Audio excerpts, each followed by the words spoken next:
And it was such a good... We'll just start again. Welcome, everyone. First semifinal of Warlords 3 tournament's been amazing. We have Viper playing as Koreans, and we have the challenger, Sebastian, playing as Armenians. Viper also has Armenians in the draft. He's also got Armenians in the draft, so we have to wonder, with Graupel and Golden Lake still being available, is Viper going to pick Armenians on one of those hybrid maps? Is he going to cook something up? Is he going to pick them at all? I don't know. Doc forward here from Sebastian. Northern Isles, kind of a bit of a hybrid map at this point. Everyone lands, it seems like, nowadays. They're not just playing that water matchup, so you got to keep an eye out for the landing. You start with the transport ship. It makes it a little bit easier. And even just sending your scout over to your opponent's island makes them respect the idea that you might have something there. Right now, the only discrepancy is forward dock versus back dock. I really like this map. I do too. I do too.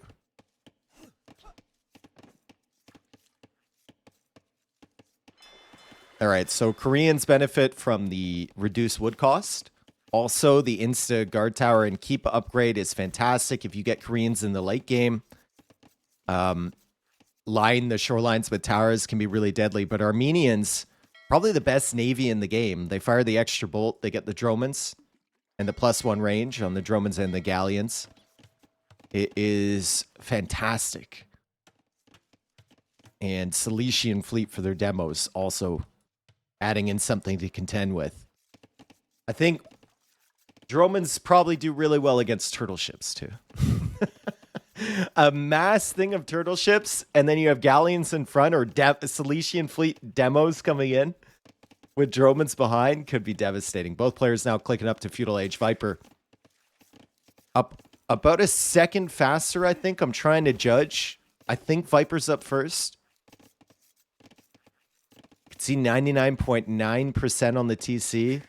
100% from Sebastian. Oh, Sebastian's up first. It says 100%.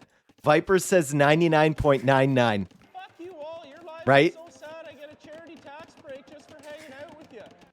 Yeah, Sebastian's up first. I am also bald. Hello, Andy. Thank you for the 13 months, and thanks for the commiseration, dude. Balds together strong. Sebastian is going to win this little countdown. It doesn't look like it. Like, I'm trying to move my eyes from left to right, left, right, right, left, left, right, right, left. But the numbers don't lie, folks. Oh, now it says 100%.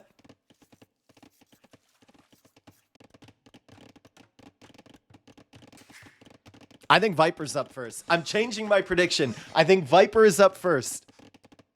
I think Viper is up first.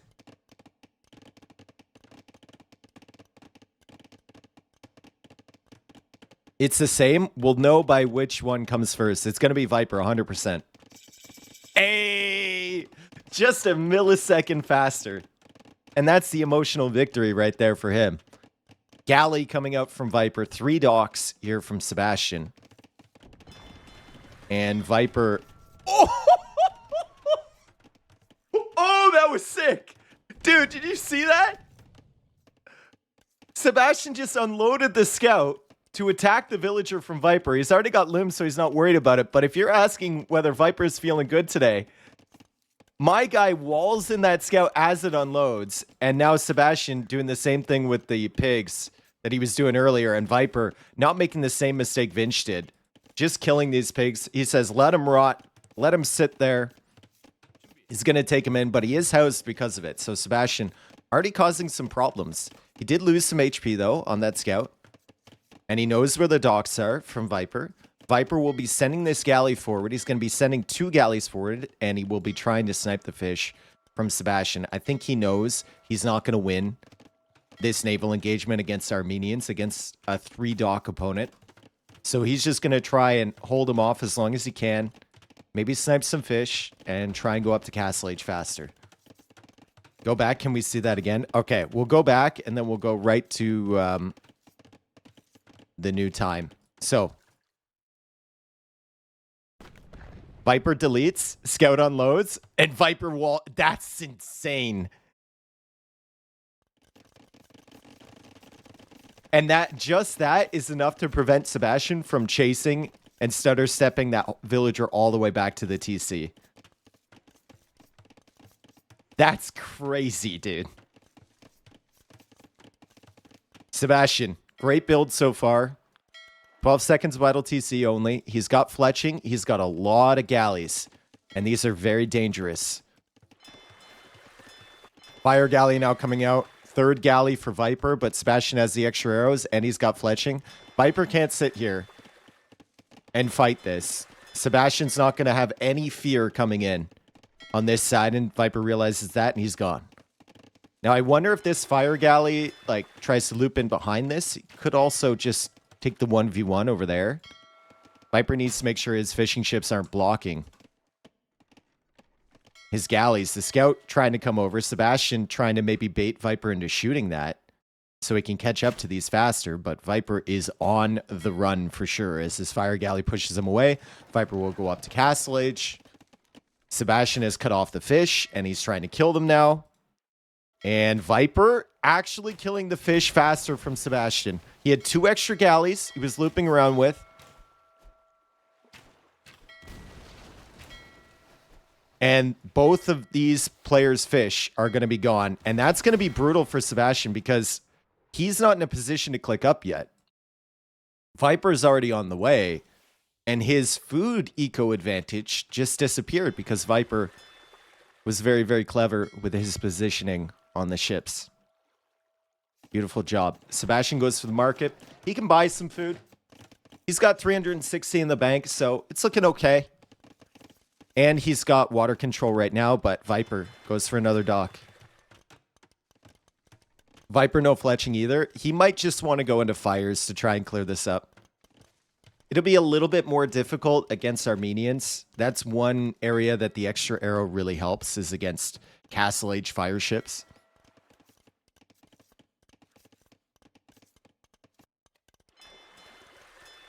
And that dock forward will actually prevent Sebastian from adding in more fish because he doesn't know how to effectively track this and prevent that from killing his fishing ships. So if nothing else, even if he controls the units coming out of this, Viper has negated Sebastian going for extra fish from there.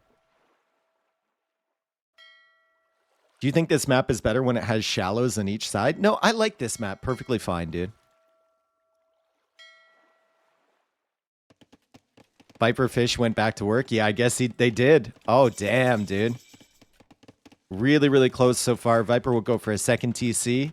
Turtle ship from the middle. So Viper's going to make sure that Sebastian doesn't have any fish. When he comes back over here with the galleys, he might decide to cancel this. It's very expensive. You could go for like a monastery, basically, and a monk with the cost for that. He doesn't.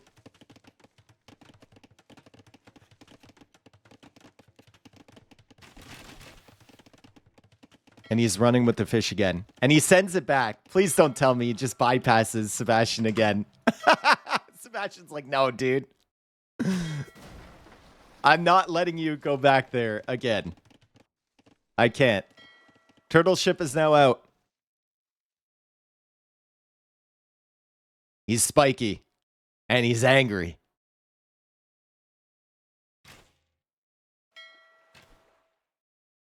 And Sebastian's like, oh, God. Gotta wait a little bit before we can engage against this guy. Gotta wait just a little bit. Sebastian now in Castle Age. Viper loses a villager on the wood line. And Viper clearly not noticing this. I think he got the attack siren in the middle. So he didn't notice the villager was being shot, but he only loses one. Turtle ship now pushing back. And there's another turtle ship here. Now, late game, we were talking about it. If you get a big ball of turtles, I think Armenians are very good at clearing that up. You have the heavy demos, which could be good against them. And then you have the Dromans from behind.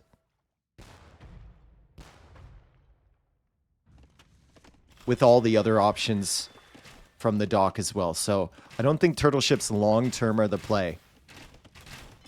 Right now, it's just Viper booming up. And Sebastian controlling the water. But Sebastian, critically, doesn't have any fish behind this. So he's, at the moment, he's not getting any economic advantage from having control of the water.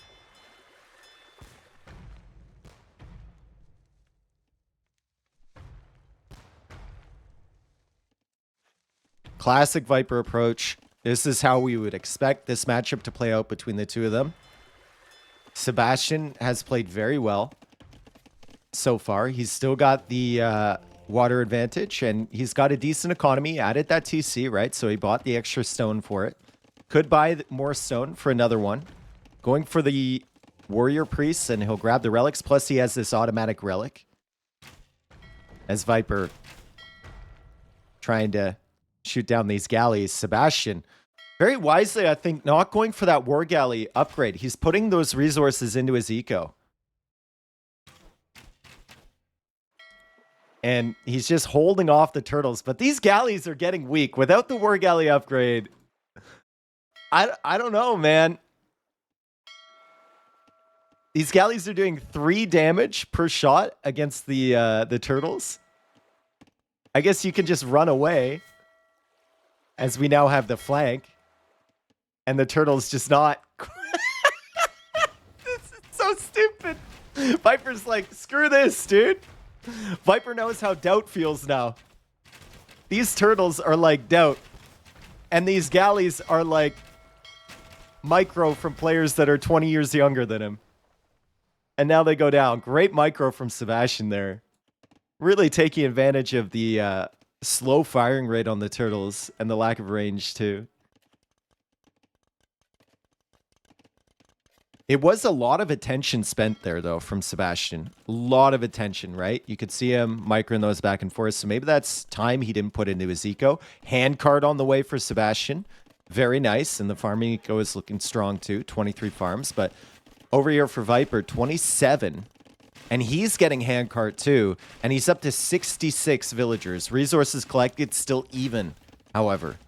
Keep that in mind. 3 relics already in for Sebastian. Viper can get his second one somewhere. I don't see the monk, but it must be coming back. There it is. Also keep in mind that the wood upgrade is more effective. And the mining... Is it the wood and mining? It's just mule cart upgrades, right? For Armenians. Is more effective.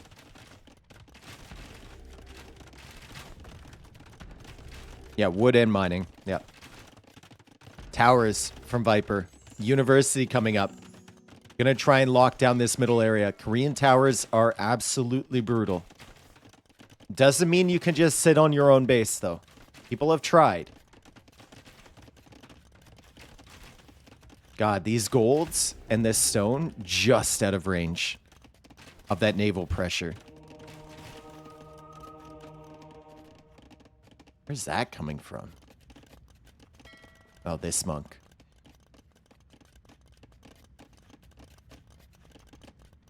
Which game was it where one of the players had a sneaky mining camp in the middle? That was Sato. Imp on the way for Sebastian. 2 TC economy. 57 villagers, but with 17 galleys already. Viper naturally building up towards it. Eco is looking great, and 82 villagers for him. With a super impressive farm eco. 33 farms with handcart on Northern Isles. A lot of the times, players get punished because they rush their way up to Imp. They have like 10 or 11 villagers on farms. They think they're fine. And then they have no food for the technologies.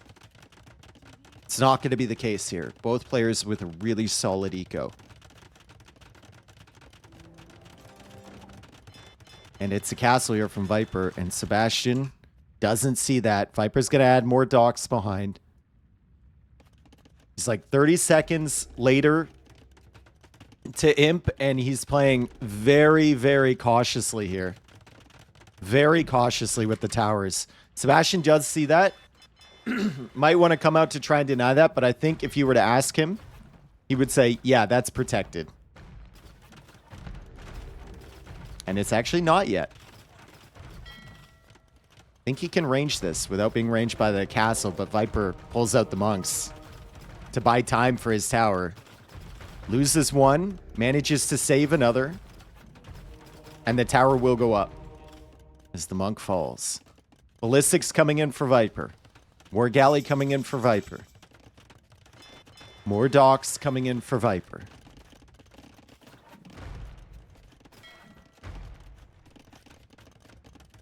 $94 eco for him, 64 eco for Sebastian, but the military count very high for Sebastian. Viper has to be careful he doesn't get overwhelmed, especially once these Romans come out.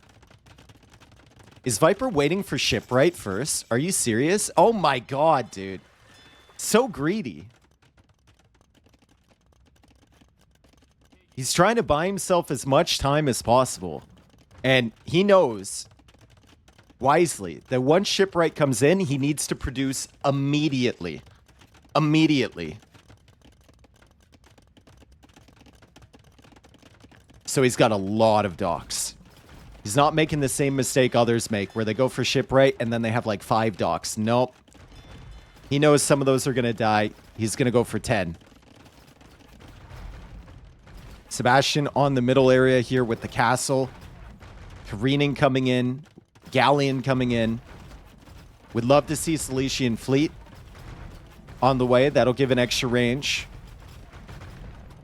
for his galleons and for his Romans.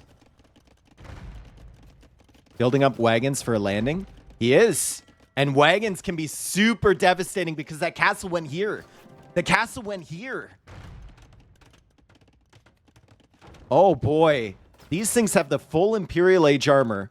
They've now got the full upgrades as Viper gets oops young.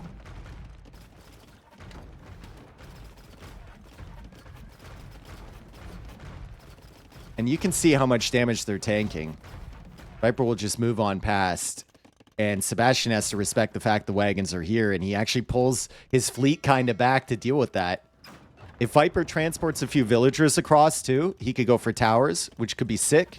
Galleon just now coming in for him. The production is insane. It's 7 dock production for Viper, but we already have 30 galleons on the field here from Sebastian.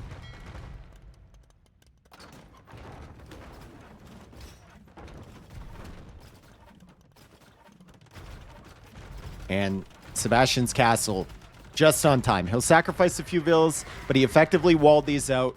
It was a distraction from Viper. It's giving him time to mass up the fleet. And I'd love to see him send some more villagers over there. Where's the transport ship? It's right here. He's waiting. Does he want a castle on this side? Or do you go for the extra towers? I don't know. He still has stone available here, and he's going to it. Galleon's pushing these away. Galleon's pushing these guys back. Shipwright's already in for Viper, and Cilician fleet is on the way. Dromans are a huge advantage here for Sebastian, if you can keep them alive.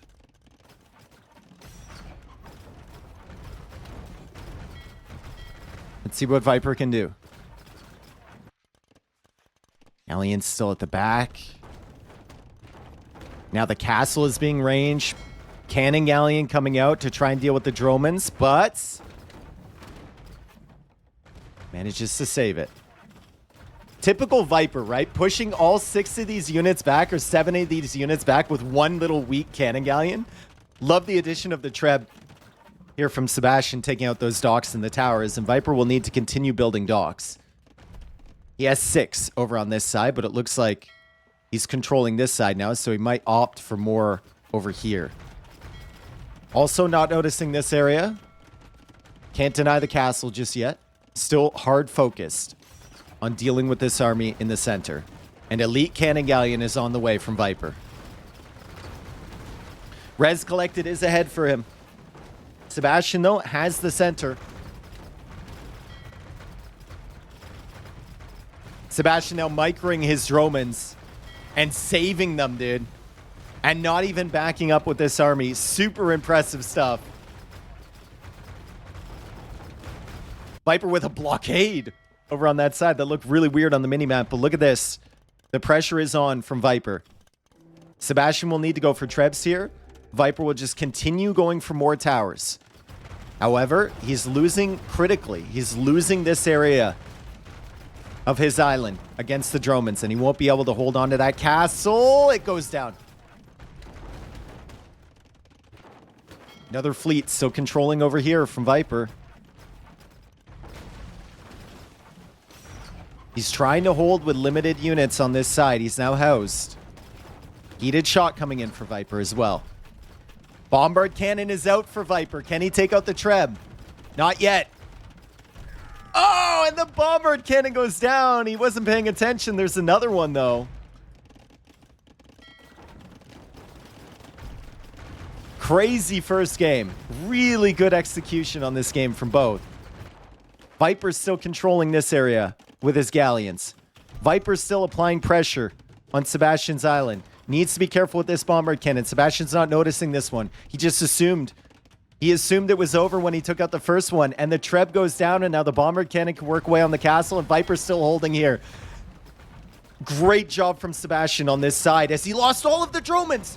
He lost all of them. We look away for 1 second.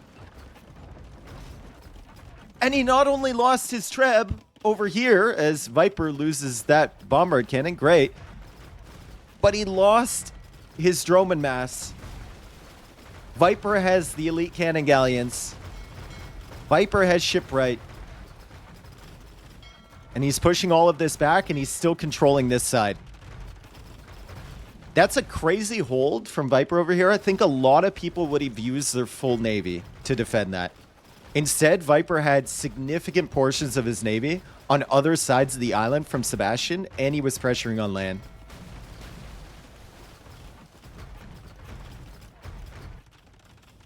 And now he's got the archer ranges with the hand cannons and the compound or composite bowmen. Not looking so good as Viper now uses this navy that has just been sitting over here, controlling this area to push forward. And Viper's in a pretty filthy position now on his opponent's island, controlling effectively 3 wood lines from Sebastian. And now trying to control this one as he limits the wood income.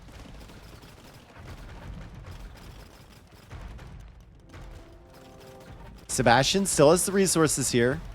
Feels like it's only for a limited time, though. And Sebastian is now teching into the cavalry armor as Viper keeps working away here with the bombard cannons.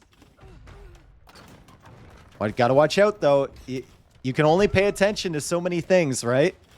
And this is what happens. And that's why. Because he's landing here as Sebastian tries to go for a castle. 2 towers from the Koreans. These cannon galleons could just shoot this right away. Viper trying to take out the main fleet. Going for architecture. The castle will go up from Sebastian, but how long will it remain alive? These cannon galleons can now safely just sit here and range this. Plus there's the towers to help against these ships coming forward. Doesn't feel like this castle lives for very long. However, we do have a fleet coming from this side for Sebastian.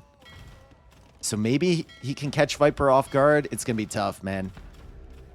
These towers are here protecting. They have heated shots. Sebastian needs to back up. And now Viper has 7 cannon galleons of his own. And no Dromans from Sebastian. Once again, Viper getting sniped. That means he's paying attention over here with the bombard cannon. Crazy defense from Sebastian, considering everything that's going on. And a crazy push from Viper from, honestly, 3 different angles after he was getting pushed initially. It's not over yet. Feels like Viper has a huge advantage. Sebastian not giving up, though. Sebastian still has some wood, some gold to take. And he's kind of pushing back on this side a little bit as long as he can hold this middle area. Viper now goes for more towers over here. Sebastian still collecting the resources here. But Viper will go for a siege workshop, and he's kind of switching up the sides from which he approaches and locking everything down with towers at the same time. Sebastian doesn't really have the wood to add in the Droman mass that he needs. And that Treb's dead. Dang, dude, Viper's been so patient. He's like a constrictor. He's slowly angling him off from every single side. However, heavy demolition. Maybe this could change the game. Siege Engineer is finally on the way from Viper. That'll help a lot. Extra +1 range for these guys. And for the bombard cannons, too. And more damage output as well.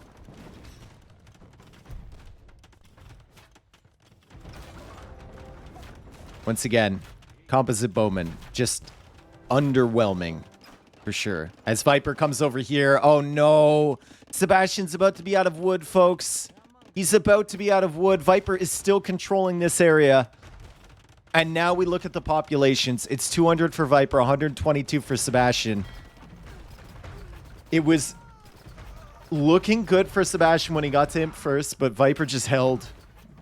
And it very clearly his objective was just to distract Sebastian. Sebastian goes for one last hurrah. Oh, shit. Great damage control there from the snake. Gotta be nervous when you see those Armenian demos coming in, but he's got this locked down. It should be GG. Fantastic game all around. I think Sebastian played really well there. But Viper just so calculated. Knew that all of his resources couldn't be ranged from the water. So gave up water control, goes to Castle Age, adds the extra 2 TCs, and critically has his navy roaming around, using its mobility and sniping the fish from Sebastian. And then Sebastian is just constantly trying to catch up to the eco from Viper. What happened to the Dromans? Let's take a look at that, actually. I think when Viper was... probably right here. Yeah. When Viper was pushing in here with the bombard cannons, Sebastian was very distracted. I believe that's what was happening. And we see the Dromans kind of getting out of position.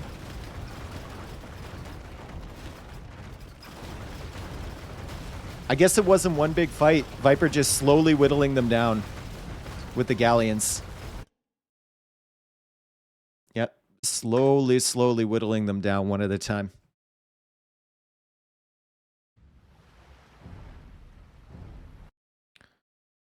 Oh boy. I think we're in for a good set here. Also, keep in mind, Sebastian just used what is like the consensus #1 pick for that map here. And Viper used Koreans.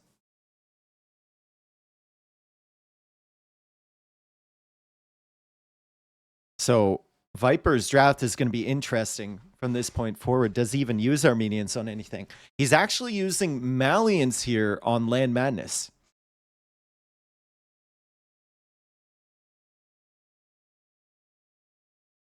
Malians against Magyars.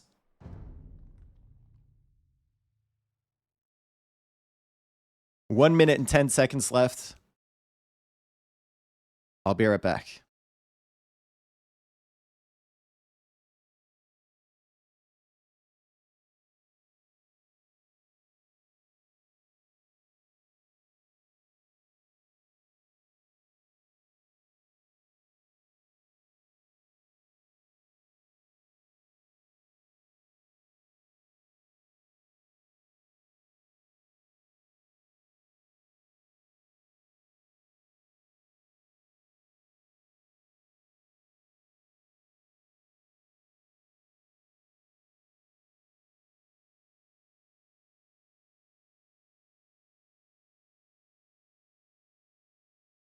All right.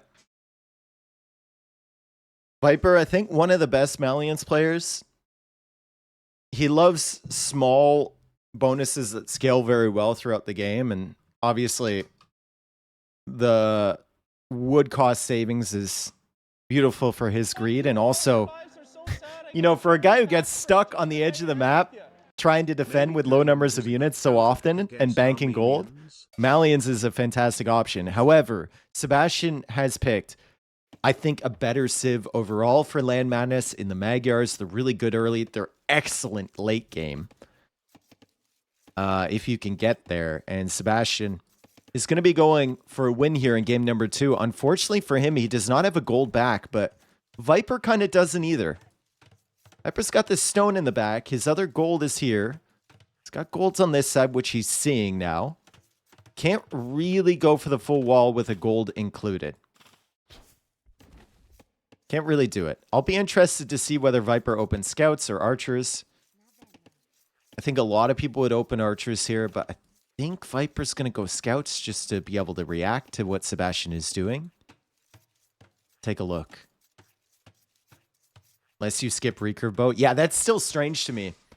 That Sebastian went for the heavy cavalry archer upgrade above recurve bow. In that last Land Madness game he played against Yo. That's still very strange to me.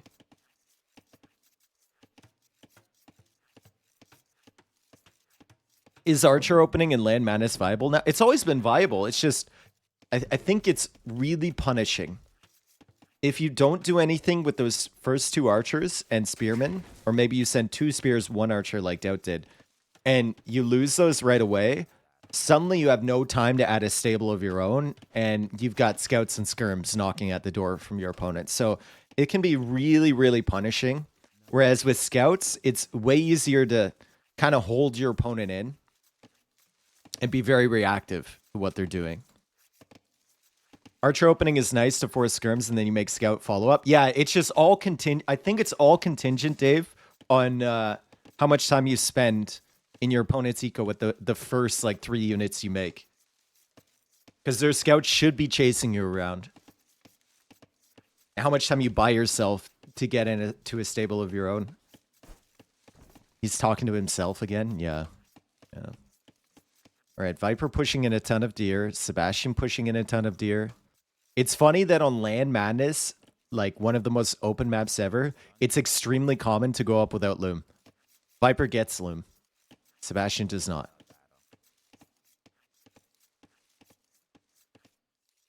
Loving this wood line back here from Sebastian. Until he cuts through there, then it's an issue. But the gold, obviously, an issue for him. The stone, also a problem.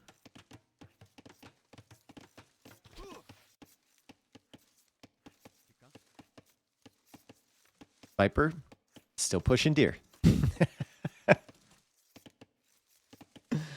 That wood line's so unfair. Is it? I don't think it is. There's a bunch of wood lines like this on this map. You still can't wall over here. And as soon as one of your villagers cuts through one of these trees, oh boy, be careful.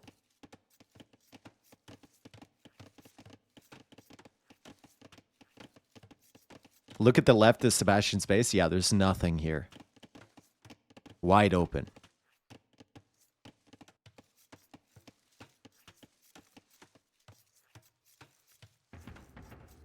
All right, barracks comes up from Viper.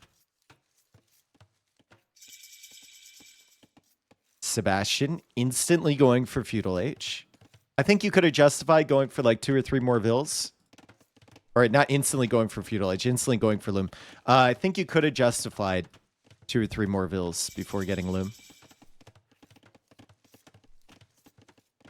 But you never know where Viper's Scout is. And Viper's Scout has just pushed, what is that, deer number 6? 5 or 6 or something like that? He doesn't have many sheep for Sebastian to steal. And he's going to open with a stable here. He's also got the Spearman as well. Sebastian, unsurprisingly, stable opening as well. Viper walling off his wood lines already. Beautiful. We'll see how quickly Viper gets into the range.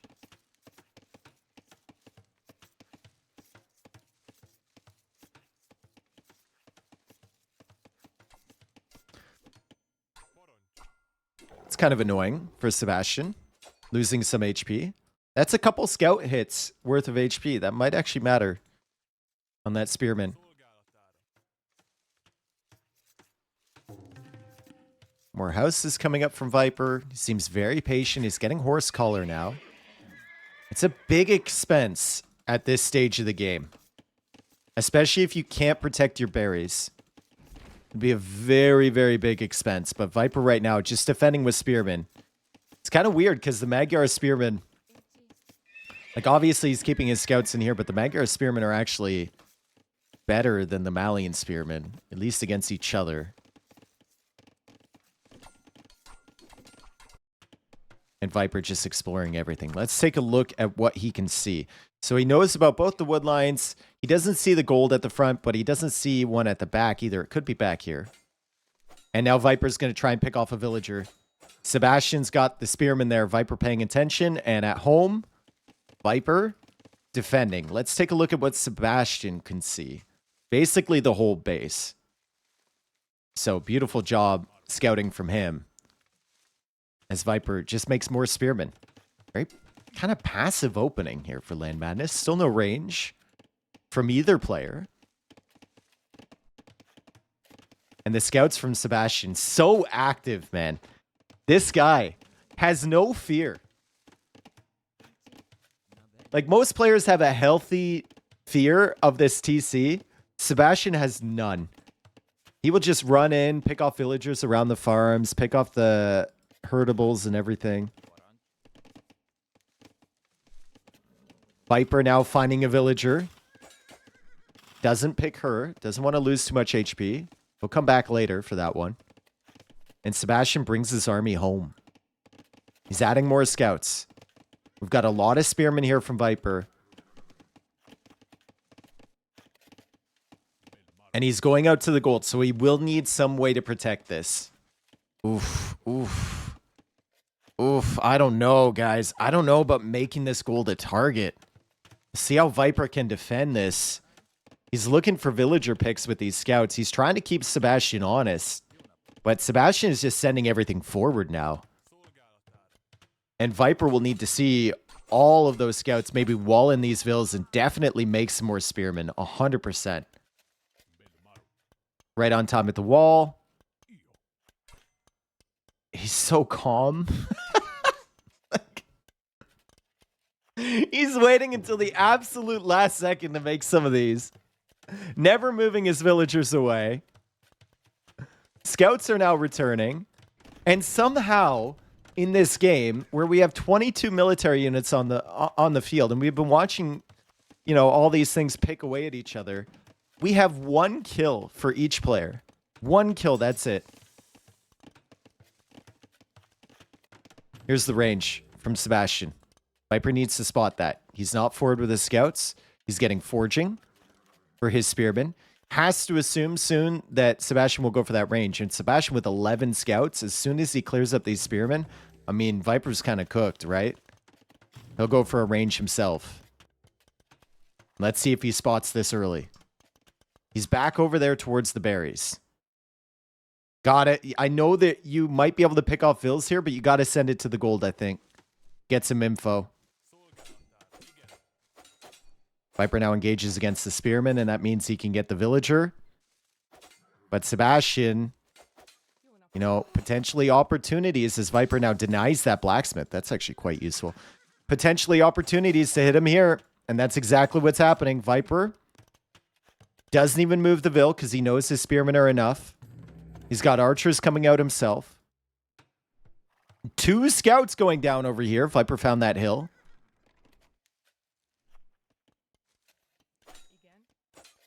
And might be able to pick off another villager. He does.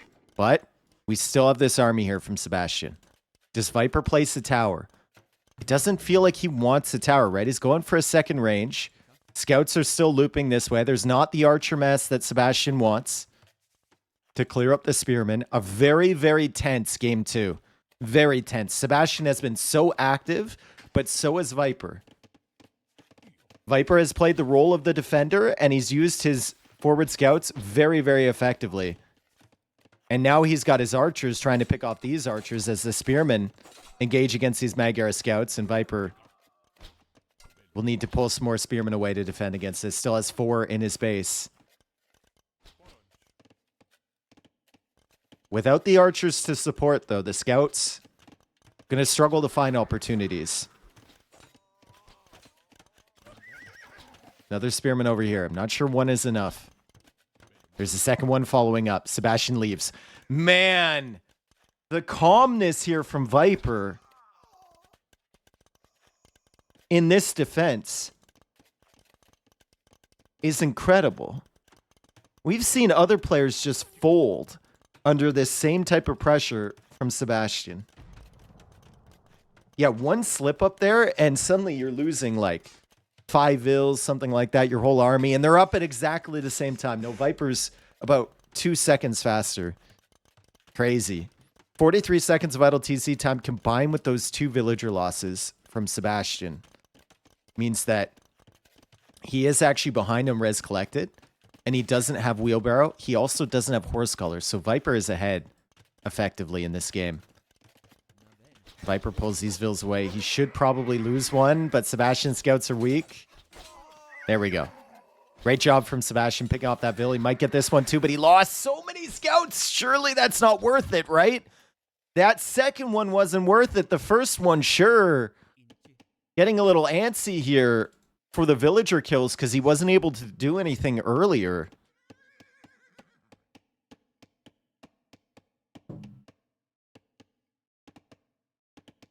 And now Viper's got him trapped in the corner.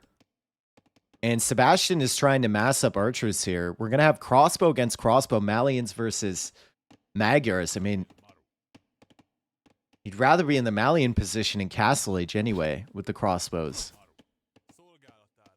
And Viper will have way more. Sebastian trying to get whatever trades he can. Pretty good already. Severely outnumbered to take out 3 of them. Pretty good. However, does lose another scout. Still coming forward with archers. He feels like he's the one who should be the aggressor. And Viper, significantly more archers on the field. He's adding in camels. He's going for crossbow. He's going for bodkin.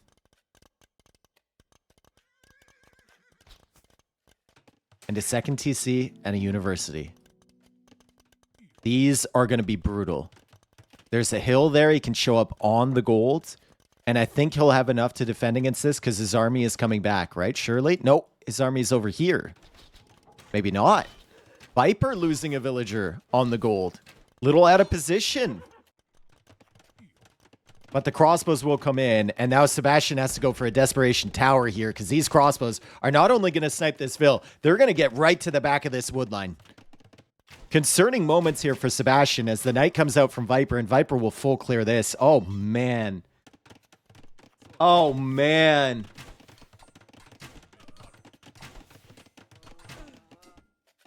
Oh, Viper is just doing everything. A small moment there where he wasn't defending his gold and he loses 1 villager.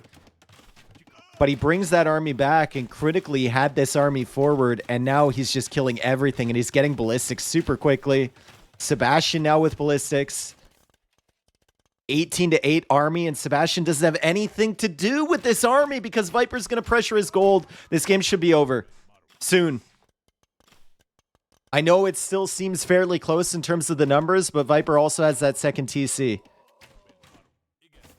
And Sebastian's army numbers are just dwindling. He's losing army back there. He's going to be pushed off the gold.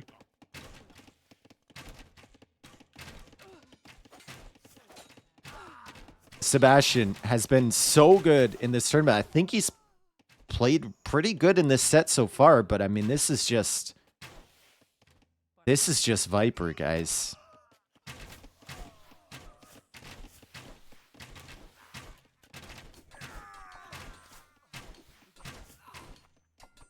And Sebastian is trying his best to do anything, but he knows. I mean, look at the KD now. 58-28. GG.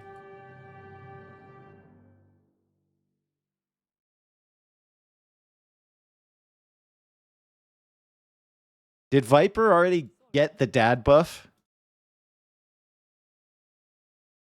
It feels like Viper already got the dad buff, guys. It feels like he got it early. Like some sort of DLC.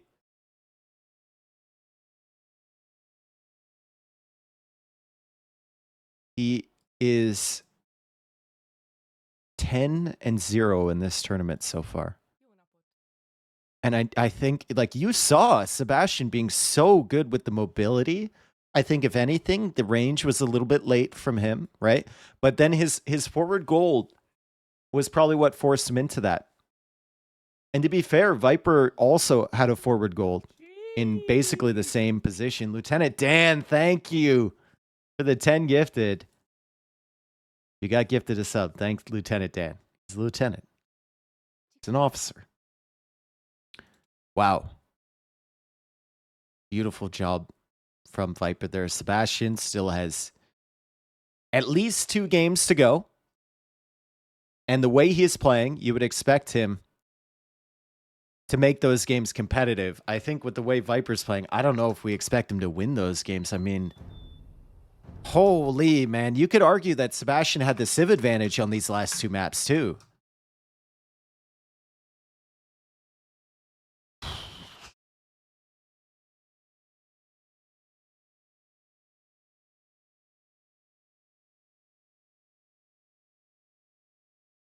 Malians win.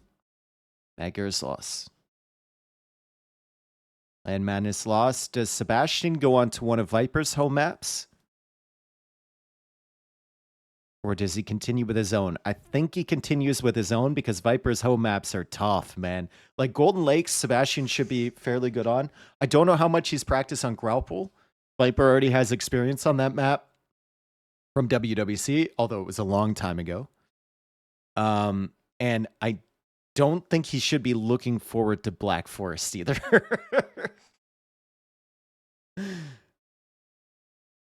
I don't see what Sebastian did wrong last game. I think like not adding the range a little bit sooner could have been an issue. Obviously, you know, he could have protected maybe some of his villagers on the left side. Maybe some more spearmen over there. Probably some more spearmen at home so that he could focus a little bit forward. Viper is blue now, not red anymore. I'm confused. What do you mean? Viper's playing in yellow today. Always. Oh, you mean on my scoreboard? No, that just goes, the blue one just goes to whoever the higher seed is.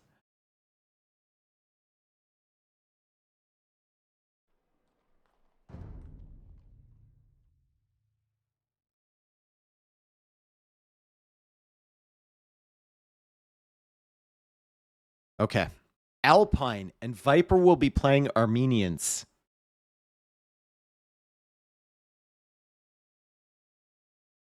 Hear me out. Dark Age Spearman Rush lames all of the hunt around, trying to kill the villagers with Dark Age Spearmen. Thoughts?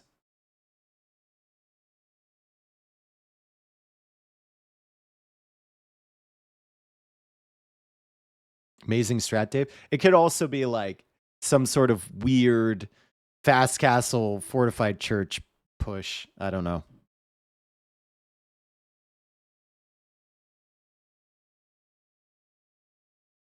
Feudal Age longswords against the skirm meta, that would kind of counter everything that they do in Feudal Age for sure. Why is enclosed called enclosed? Or why is encloses called enclosed? I don't know. Here we are, Alpine. Game number 3. Sebastian needs a win. Sebastian needs a win. Viper's looking to continue this. There are many boars on this Alpine map. See him right here. 8 boars. Players will try and take the boars that are forward away from them first and then keep these ones in reserve. And Viper goes for a mule cart immediately on this straggler tree here. It's one advantage Armenians have over Lithuanians, but Lithuanians get that extra food first.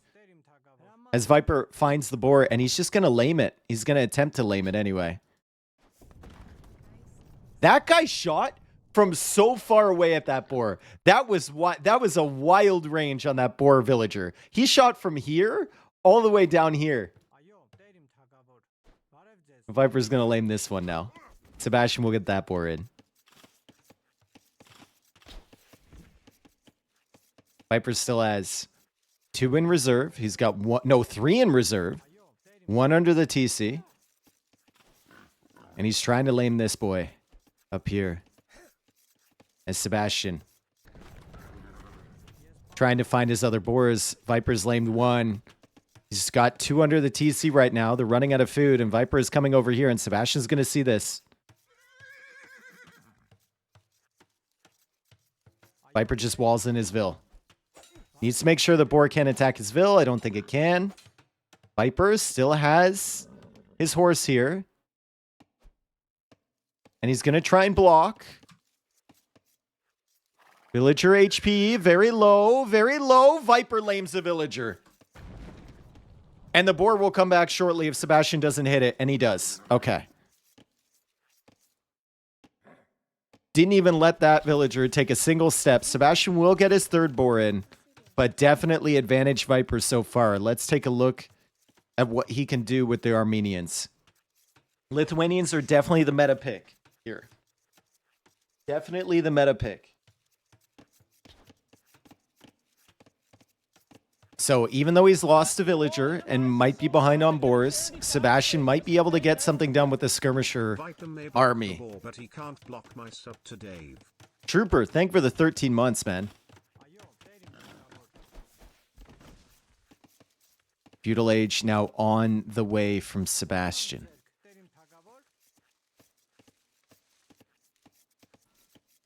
Gambison, Longsword, and Feudal. Can you get Gambisons in Feudal Age? I don't think so. Even with Armenians, right? Think that's a Castle Age thing?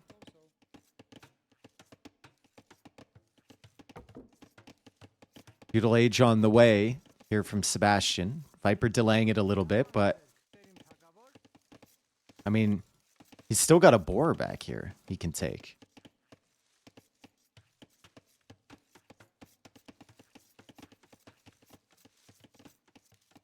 Boys watch T90, men watch Dave. And women.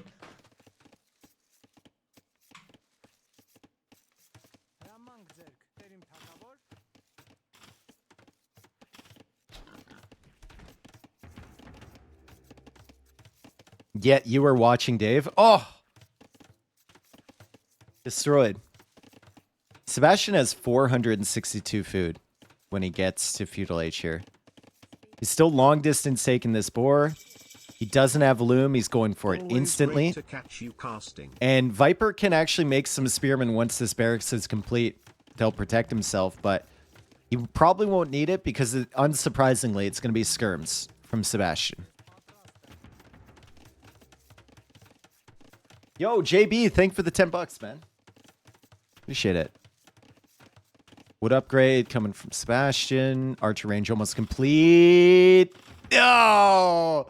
Viper pulled himself away from that house. He's like, I gotta try. That would have been sick if he had blocked that spearman.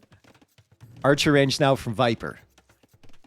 So he'll play into skirms of his own to defend against that. And, you know, he might actually go skirm into longsword. That would be very interesting if he could get away with it.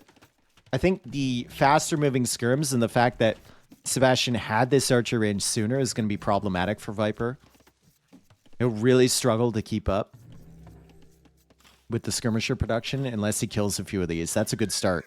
That damage. Sebastian looking for something. So far, he's only hit the TC. Still has all of his wood line behind here, a little exposed, and the spearman is coming forward, and this is a very deliberate spearman here from Sebastian. He already lamed 4 ibex, and he's looking for more hunt. So great job from him. As he now comes over here, Viper just slowly massing up skirms. Waiting until he has enough wood for maybe another production building, maybe a blacksmith. Maybe he feels like he can defend with fletching advantage. I don't think he can, but...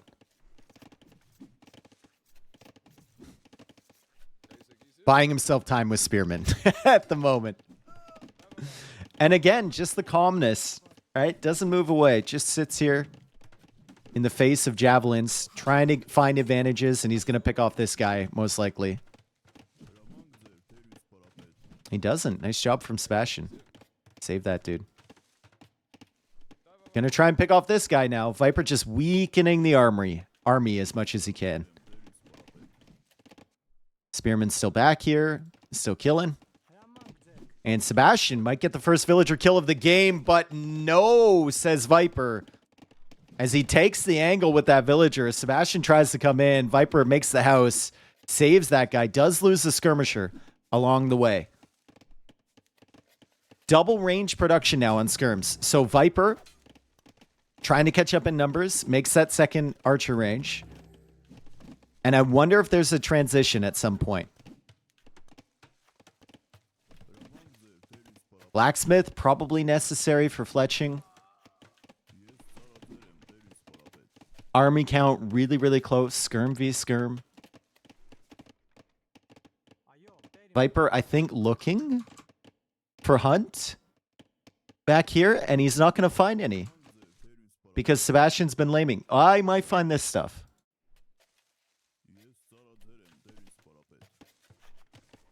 More skirms coming around that side. Viper's got a skirmisher army of his own. And oh no, Sebastian was trying to meet up his skirms. Trying to consolidate, but now Viper with the army advantage. And he's stopped producing, so he might feel pretty confident in his numbers now. He'll start up producing if Sebastian begins to overwhelm him. Going to play this very adaptive. He also killed the spearman, and he's searching. He's looking for what? Stone? Hunt? There's the hunt. Looking for hunt. Still has his horse alive. So does Sebastian. Did Viper see that? No. Going to come over here with the skirms. Might get caught off guard by the stable. And there's the blacksmith. Yo, Massal Mama. Massal Mama. Thank you for the 4 months, man.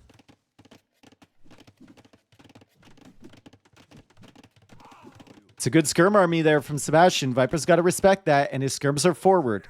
He's killing villagers.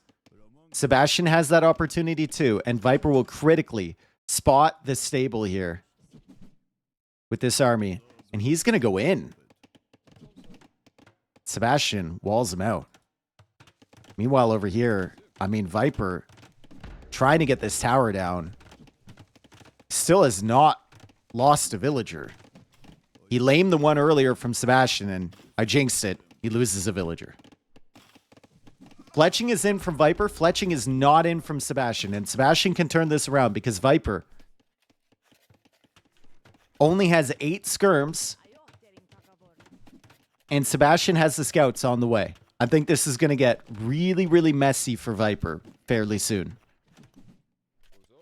You can see him pulling these skirmishers back. Spearman numbered 0 on the field against the scouts coming in. He'll need to hang around his TC. He'll need to hang around this tower. Does not have the numbers he needs. Really dicey situation here for Viper. I like this approach from Sebastian.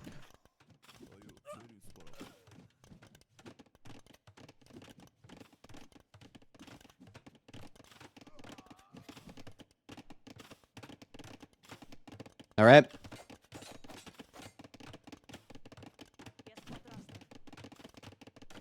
Is Viper crumbling under the pressure? No, I think he took a risk. He stopped making military. He was trying to be a little bit greedy. And now he's back to making military again because Sebastian never stopped, guys. Sebastian is at 19 skirms, 6 scouts. And Viper now going for a market. Viper needs to start walling up. Like, Sebastian still doesn't have fletching. So as long as he's not attacking your villagers with the scouts, it's still tough for him to snipe them. But with fletching coming in for these 19 skirms, it feels like Viper should be on the cusp of losing a lot of villagers here. Skirm's still chilling. Sebastian trying to pull him into a bad position so he can fight him. Viper with the market.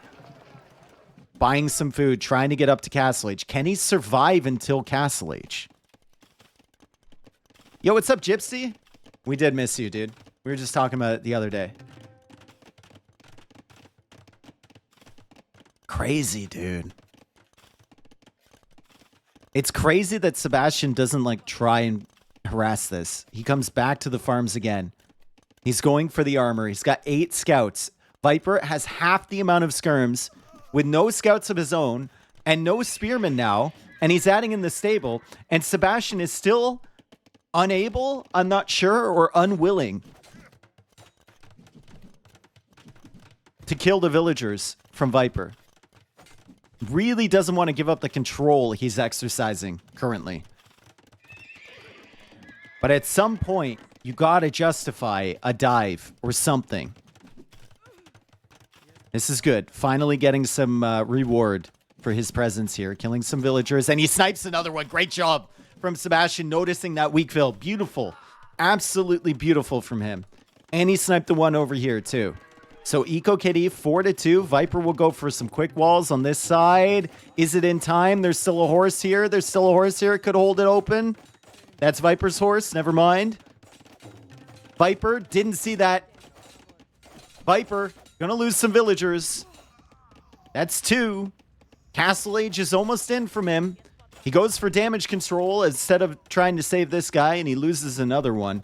So 7 villagers killed, but Castle Age is almost in from Viper, and he'll shift the mule cart over here. He's got enough gold to make a few villagers. Sebastian now stealing the farms from Viper. What is this? My guy's deleting farms. And sacrifices 3 villagers to do it. Maybe a little too cute. There's Sebastian. Is that a good play or not? I don't know. It's fucking hype though. It's sick.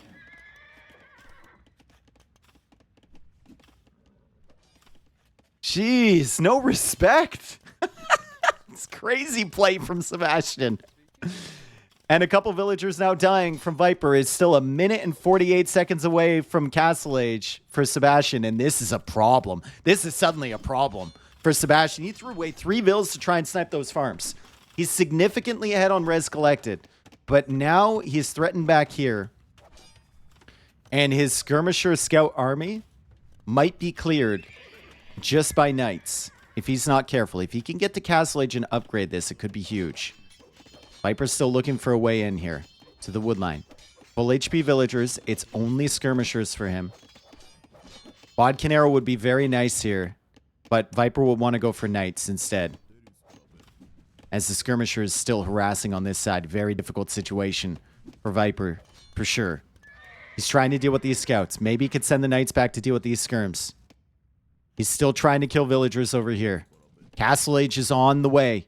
Viper hasn't spotted these farmers either. They would be dead if he had. And Sebastian forced into a tower on this side. Viper's still scouting. He's looking. And he's found the woodline back here. Oh, boy. Oh, boy, oh, boy. Sebastian gets the Castle Age. Instant knights. Eco is very close, though. This is a very, very close game. First, it was whether Viper could hold on. Now, can Sebastian hold on? He loses another villager. He lost 2 villagers back here, but he's actually managed to save 3 of them, so that's really impressive. And now lots of spearmen as well from Sebastian. So much army on the field. 37 military for Sebastian. And Viper's still dealing with raids everywhere. He's noticed the farmers over here, so might be able to pull maybe the knights over, but no. He's got the skirmishers now on this side. Gonna be able to kill those 3 villagers. Will go for a fortified church to help himself protect the woodline. And he clears up the majority of the spearmen with the knights, but he takes a lot of damage in the process. Now trying to save this guy. That's not going to happen. Holy, what a game, guys. And Sebastian is still under the TC for Viper. Eco KD is 12-12. Viper managed to clear up this woodline. Sebastian now buying stone, and you think he wants to migrate his eco. Everybody out!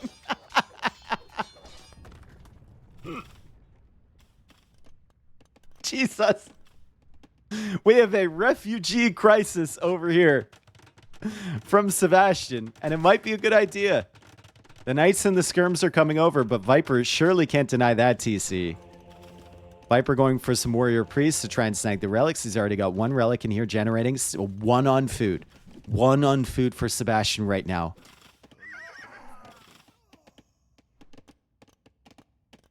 God, Sebastian is just everywhere though, isn't he? You give this guy like 3 groups of military and he's going to be using them all constantly. Running all over your eco, harassing you. Viper losing track a little bit of the military and losing some more villagers. Villager count is still fairly even, but Sebastian is faster to the second TC. Can he keep it running? Probably not. 2 on food only.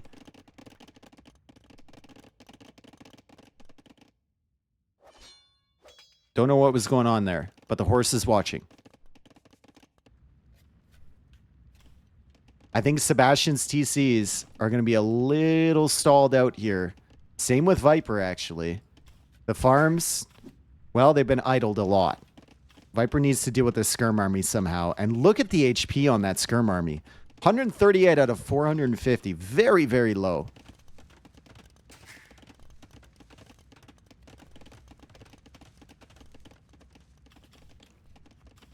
Who do you prefer long term as well? I think Lithuanians are just the better civ if this one goes.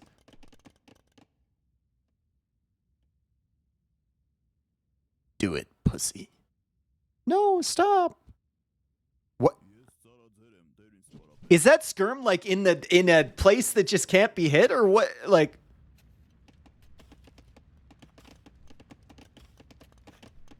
Uh-oh. Uh-oh. Viper. Losing track again. Losing track again. And all these random villager picks are adding up here for Sebastian. 6 knights for Viper. 9 knights for Sebastian. Viper knows that there's opportunities back here. He's sending the knights forward. He's going to go for some monks. He's grabbing some of the relics. And this knight could actually kill this whole army. 1v15. But there's a knight now from Sebastian, so maybe not.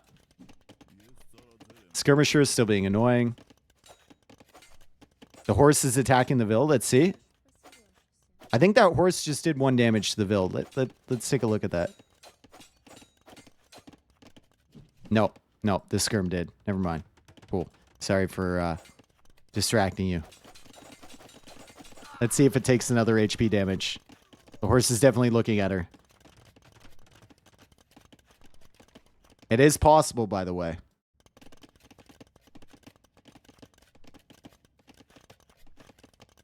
Viper's Knight's not finding anything. 19 on food now for Sebastian. Only 14 on food for Viper. He adds another town center.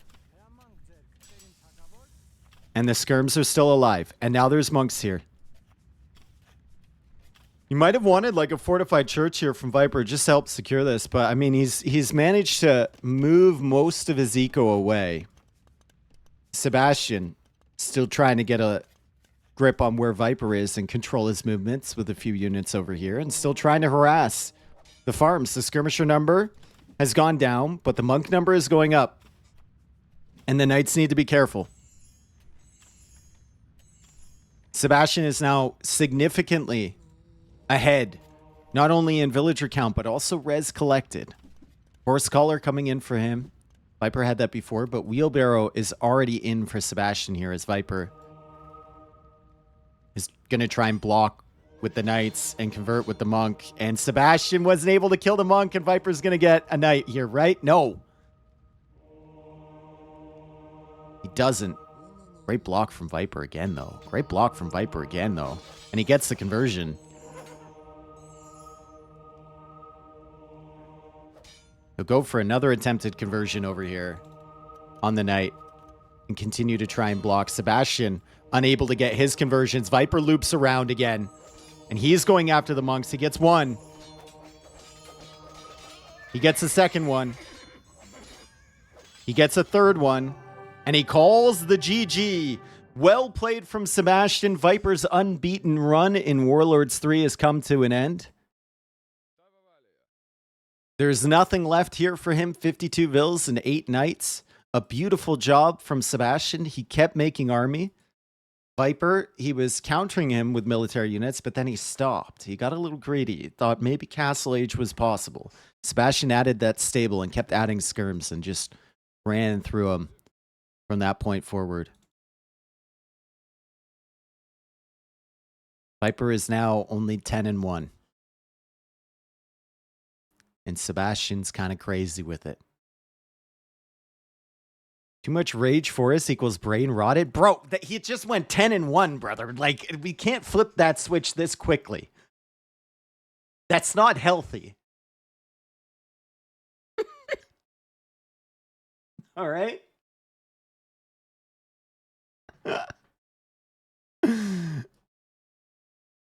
Armenians are no good. I don't know. They looked kind of good here. I think Sebastian played really well.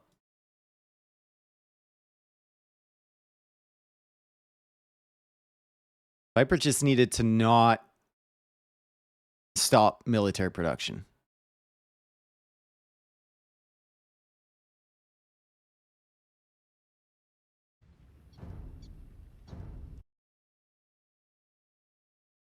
To 1.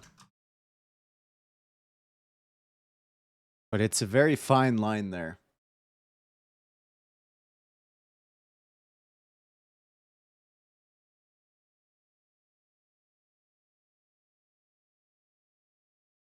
See, Dave, it says enclosed. Yeah, that's because the name of the map is enclosed, dude.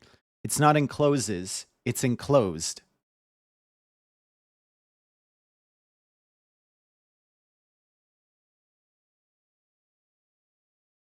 Oh, there's a D? No. That's the kerning on it. That's the kerning. There's a C and an L there.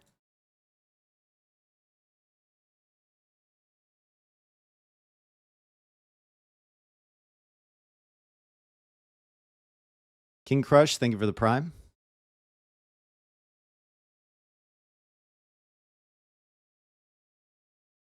You want me to prove it?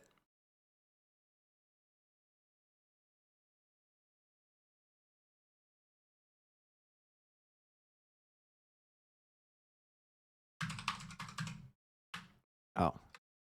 Well, I can't find it in the source of it. Okay. Inspect.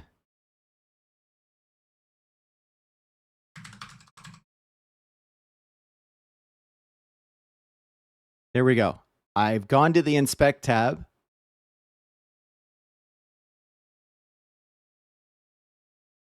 It's the wrong one. Oh my God. Playing basketball. 1-on-1. Well, I've inspected the element of this captain's mode thing, and it is enclosed.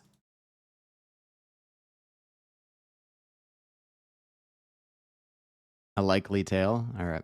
Cool. All right, Golden Lake's coming up. Dravidians for Viper, Japanese for Sebastian.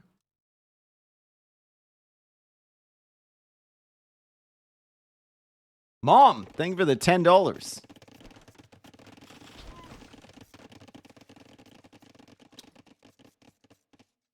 You prefer your chatters to be bipolar or mature? Well, you can be bipolar and mature at the same time.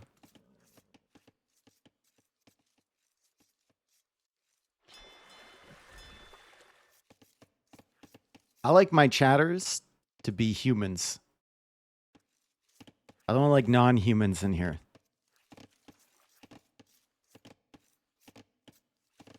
All right, Viper playing Dravidians, Sebastian as Japanese.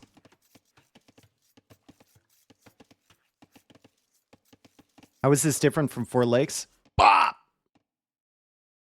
All the gold is in the middle. You have 2 piles of gold, so 6 tiles, 2 piles.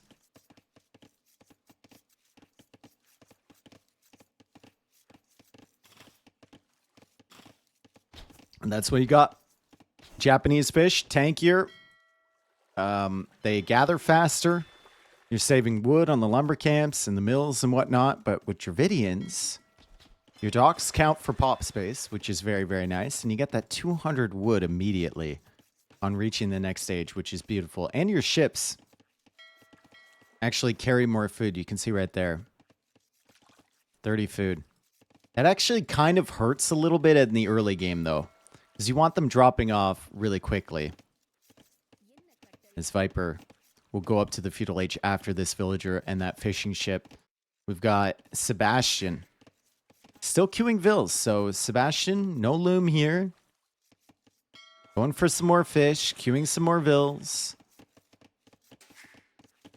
And then getting loom. And he's on his way up. Does Viper have loom? Yes.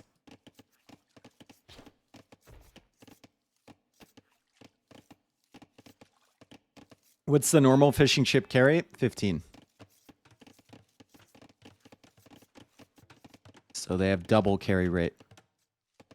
Which can help once you're like really far away, right? Saves, it's literally half as many trips. Really nice. Ooh, this is bad for Sebastian. Oh, this is bad for Sebastian.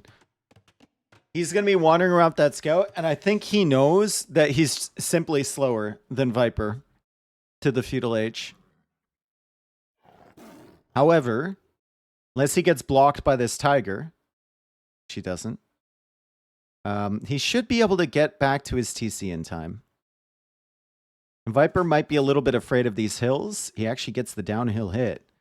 Sebastian now ducking and diving around the trees, and Viper will get to feudal age, and he's instantly faster. And Sebastian's like, "Oh, run, run, little scout!" It's actually really important. Sebastian won't know what Viper is going for if he doesn't have a scout, and he just gives it up. Viper will have all the information he needs. So, like, Sebastian won't know that there's a dock over here from Viper, or maybe that villager is going to make his way over here. You can see Sebastian checking. There is a one-tile gap.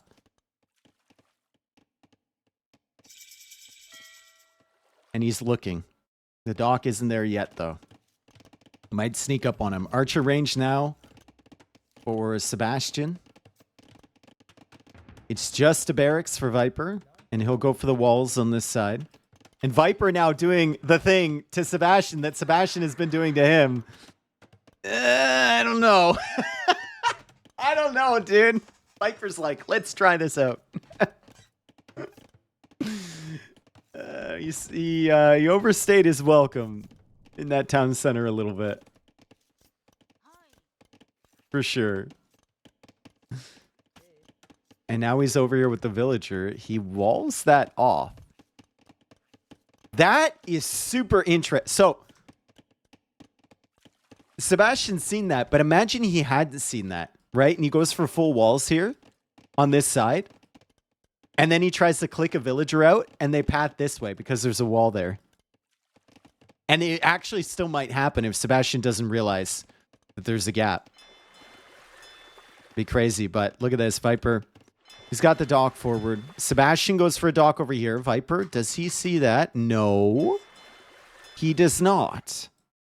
And he doesn't have the scout because he dove under the TC. And now the archers are coming back this way. So that villager will likely die. That villager is actually dead, yeah. Viper's like, oh crap, I've been discovered. Run. Haha. Ha! Wacha! Hua! Shaba! Hoo!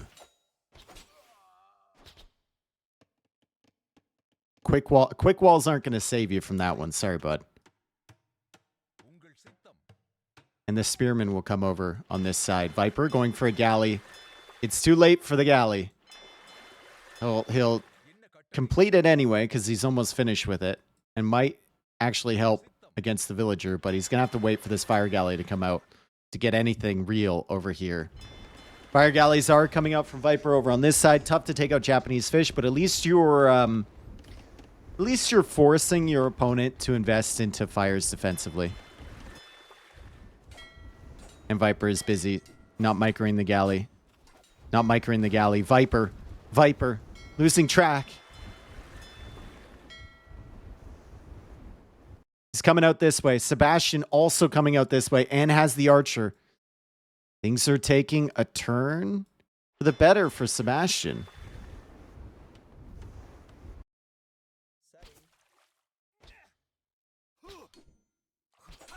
Viper's resources not looking as good as Sebastian's, but he does have 5 villagers in the queue, so it's important. Unfortunately for him, he's going to lose another vill.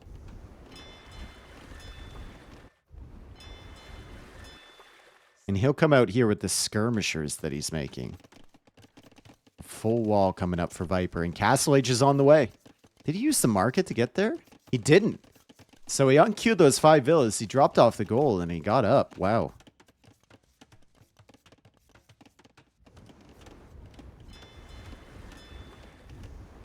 Demo raft is coming out. Sebastian needs to keep queuing galleys. Good job. Can't just lose this for free, for sure.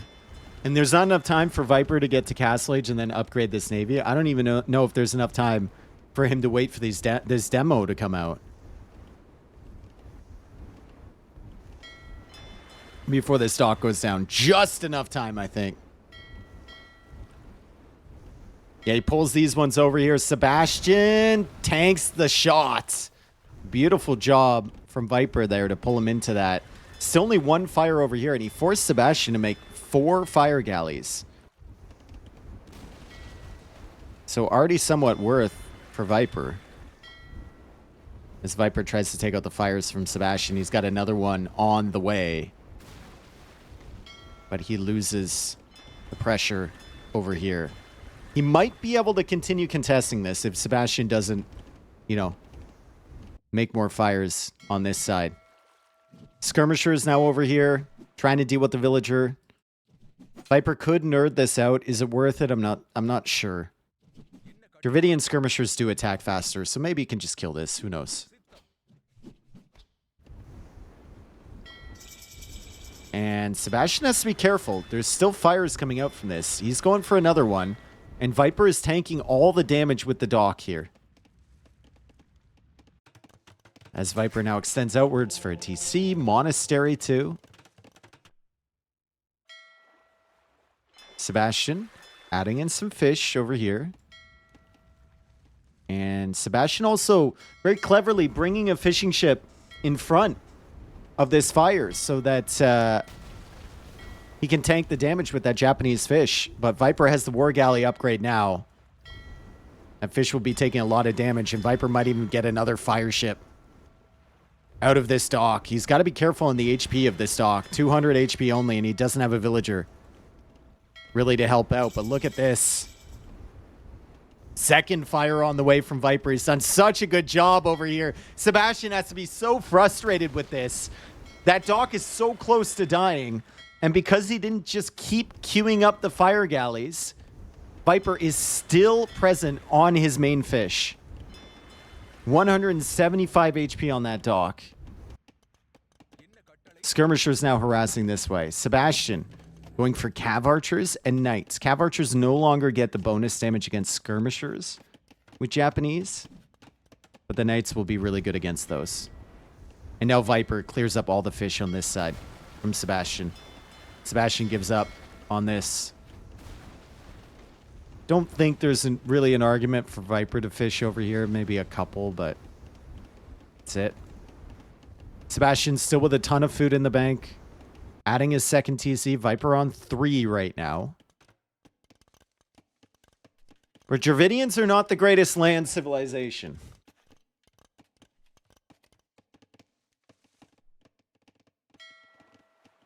Viper's still looking for this fish back here. He hasn't added in the traps yet. He's trying to convert the Cav Archers. He gets one. Cav Archers miss a lot. This monk might live. They miss a lot. They didn't miss that one.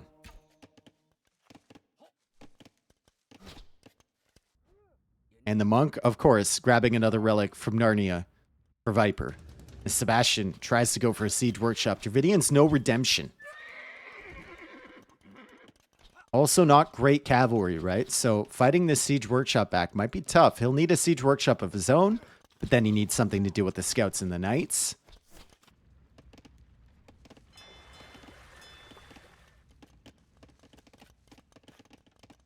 Cheap siege, though? Yeah, but then you have the cavalry, which is a problem, especially light cav. As Viper finds this early. And he'll convert the villain, stall out the siege workshop. Also going after the Cav Archer. He gets the villager, guys. He will lose the monk. But the siege push is stalled. And Viper knows all about it. He's also got 400 stone in the bank, could go for a castle. He goes for a siege workshop of his own. There's a lot of scouts coming in, a lot of cav archers coming in. For Viper, building something with 2 villagers is panic mode. He doesn't like doing that. And he's added 1 fishing shit. Nice. Do monks get a hill bonus? I mean, they take less damage uphill. But they don't get a conversion bonus or anything. Market now coming up from Viper. Still has not gone for fish traps, so this is about to expire back here. Sebastian can still fish over here, and he can still fish over here.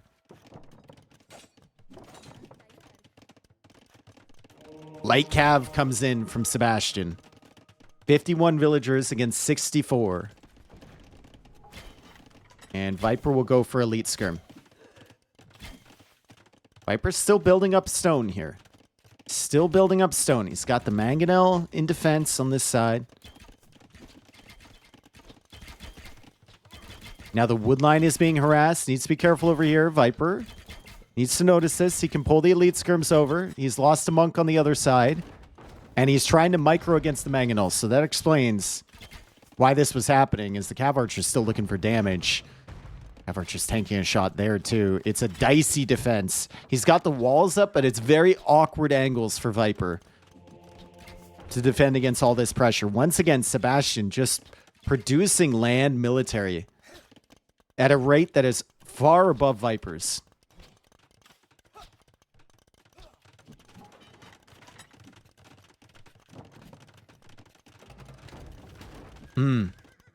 Backs up with the mangonel. Villagers somewhat blocking this mangonel. Sebastian could go for a crop shot. Almost got it. Doesn't want to dive underneath there with the light cav. Viper has enough stone for a castle, but where do you place the castle? You need to win these mangonel wars if you're Viper. Does take out a singular cav archer. It's not enough to stall the pressure. He needs the mangonels to go. And he's unable to take it out, but so is Sebastian. So close for both. Has to avoid the crop shot, Viper. Mangonel is very weak. Still has enough for a castle, but where on earth do you put this thing? Cav Archer's trying to come in. Viper has walled up just enough to prevent this. Oh, man. Oh, man, and Viper's going to lose a monk. I mean, this is so tough to defend against. The angles here are so awkward. Viper needs mangonel kills with his own mangonels, and both of the ones from Sebastian are now weak. He's trying to get conversions on the light cav. He might get it in time. He hops in the TC. And light cav are dying. Oh, boy. Oh, this is so close, guys. Viper's got so much stone, but once again, where do you put it? Nice shot on the light cav. Okay.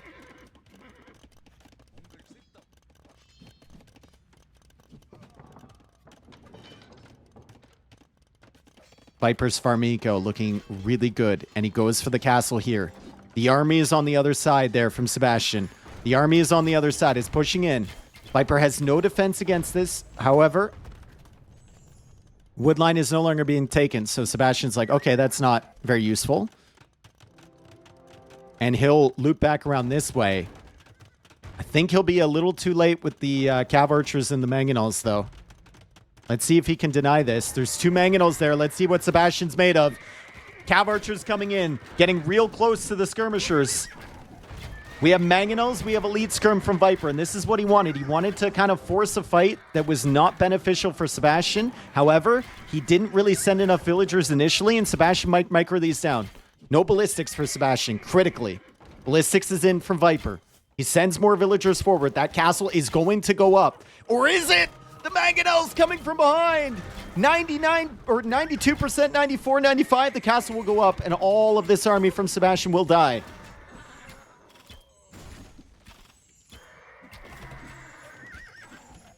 Another mangonel and another castle from Viper, and now he's controlling the center. Oh my god, what a hold from him.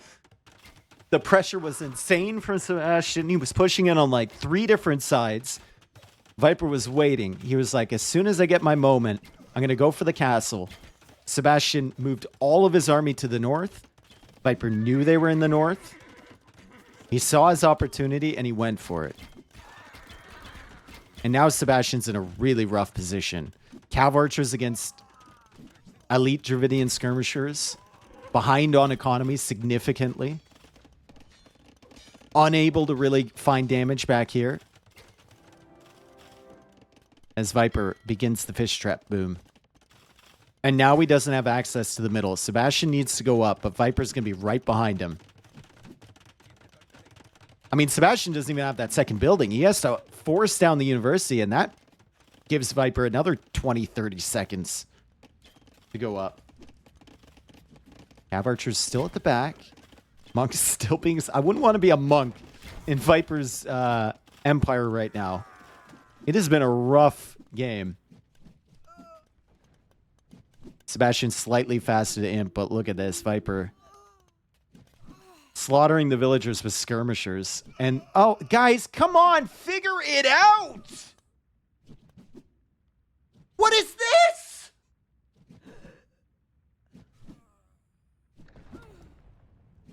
If I was Sebastian, I would be freaking out right now. I would be freaking out. That's the worst example I've seen in a very long time. We need to figure that out. Viper's walled in the cav archers. That is disgusting.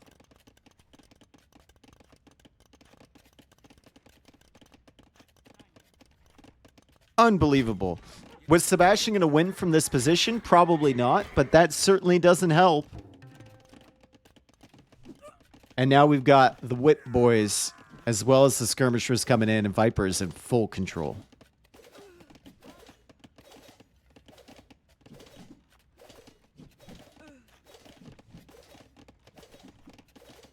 That's disgusting, honestly.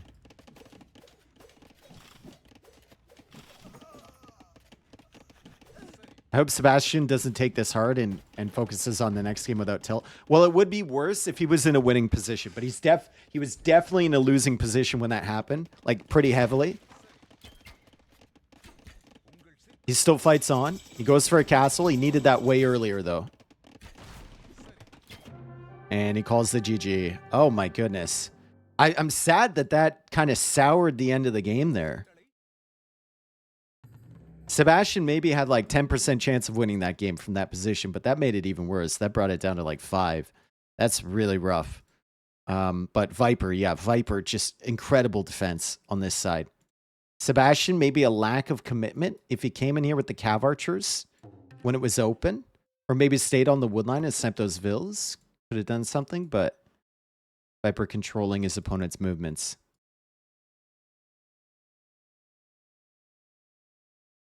It's just, guys, I don't know what this is. I don't know what this is. So he pulls him away here.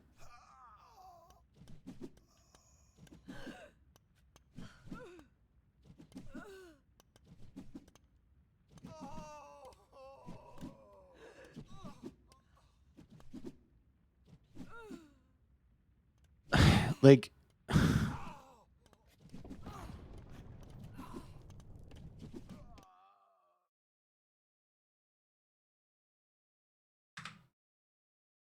that's the worst I've ever seen. I usually don't focus on that stuff.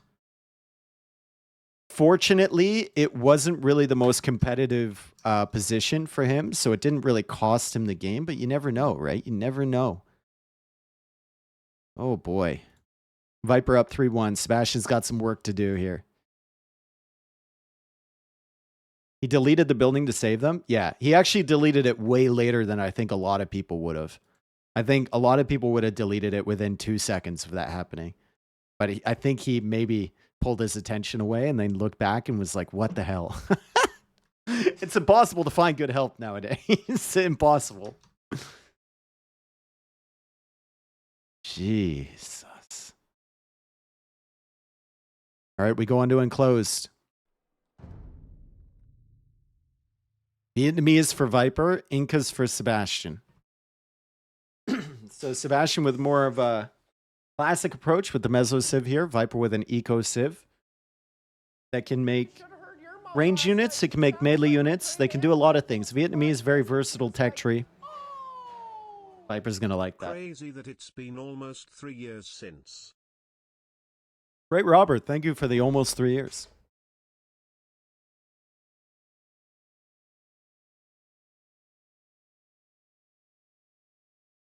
What was Sebastian's face like on the cam when that was happening?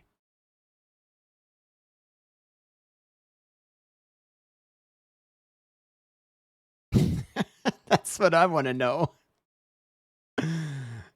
Oh, man.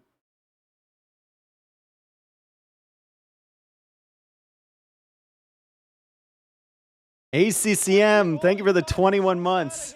That's right. Just for hanging out with you. Dave O'Neely. That's right. ACCM is not impressed. All right, welcome in. Vietnamese against Incas. We were watching the draft. There was Lowland and Arabia and Enclosed available in the draft for Sebastian. The final map pick. I was of the opinion that he should go Arabia because this is such a technical map. And Viper is so good at Enclosed. So good. We'll see if that ends up being the case here. Sebastian does have Incas, which is a very good civ for Enclosed. Viper with Vietnamese. Talked about it before. Eco upgrades. Great tech tree. Could go into archers, scouts at the same time, and then transition his way into Castle Age with that. His gold is okay. Second gold is pretty good. Sebastian's gold is okay. Second gold is really good. So we don't have to worry about that at least. If ACCM was playing, his mill would be right here. That's right. ACCM's mill would be right here. Viper's going to come out here with his mill, though.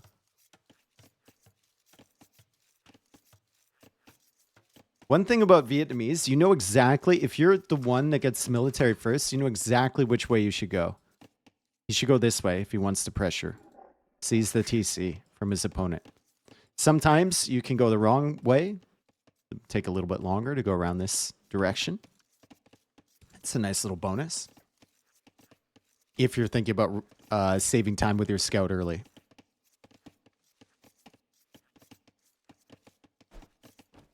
Yo, it's lost. Thank you for the 23 months, man. All right.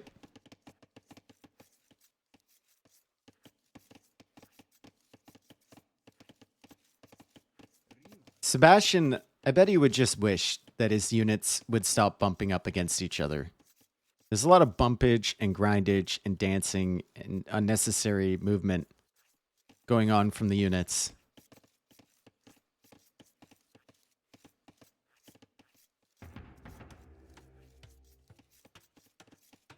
Barracks here from Sebastian. He actually goes out for the mining camp. And he doesn't have looms so far. But he does pre-wall in these villagers. Does not have any vills on the berries. And he'll just be making Eagles Archer combination.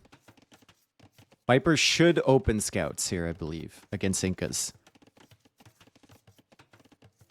Dave, you sound like a German, unhappy that people at the club don't have their dance licenses.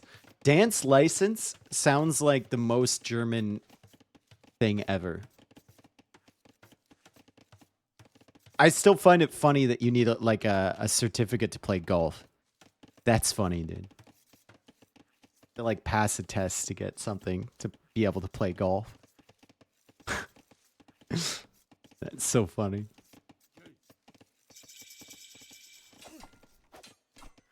All right, Feudal Age in for both. Viper will win this 1v1, and he goes for the stable. No secrets for Sebastian.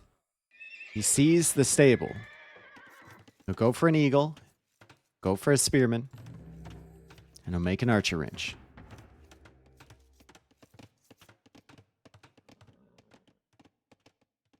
Was that a joke about Germans liking rules and stuff? Do you have a permit for that?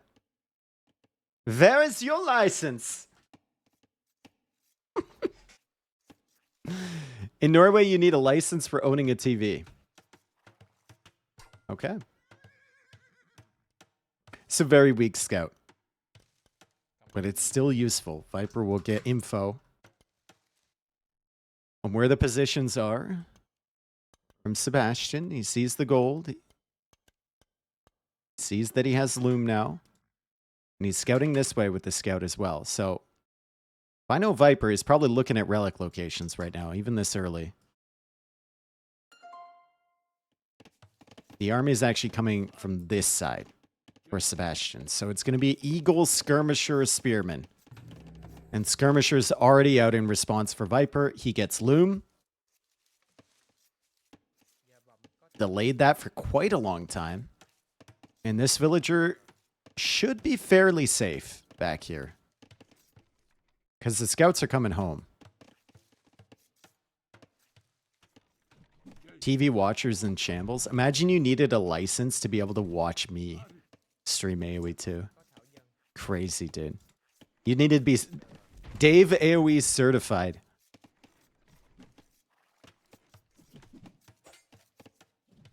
This is tough for Sebastian. Scout Skirm. So much versatility. If the spearmen go down for him, it's a disaster. If his skirms get pulled out of position, it's a disaster. He did get a hit with one of the spearmen there, and he almost got another one. But a spearman goes down. More skirms coming forward, more eagles coming forward, and Viper giving up more skirms behind. And now he goes back. He's like, okay, all right. I got Vietnamese. I got my eco upgrades. Do you have your eco upgrades? Sebastian?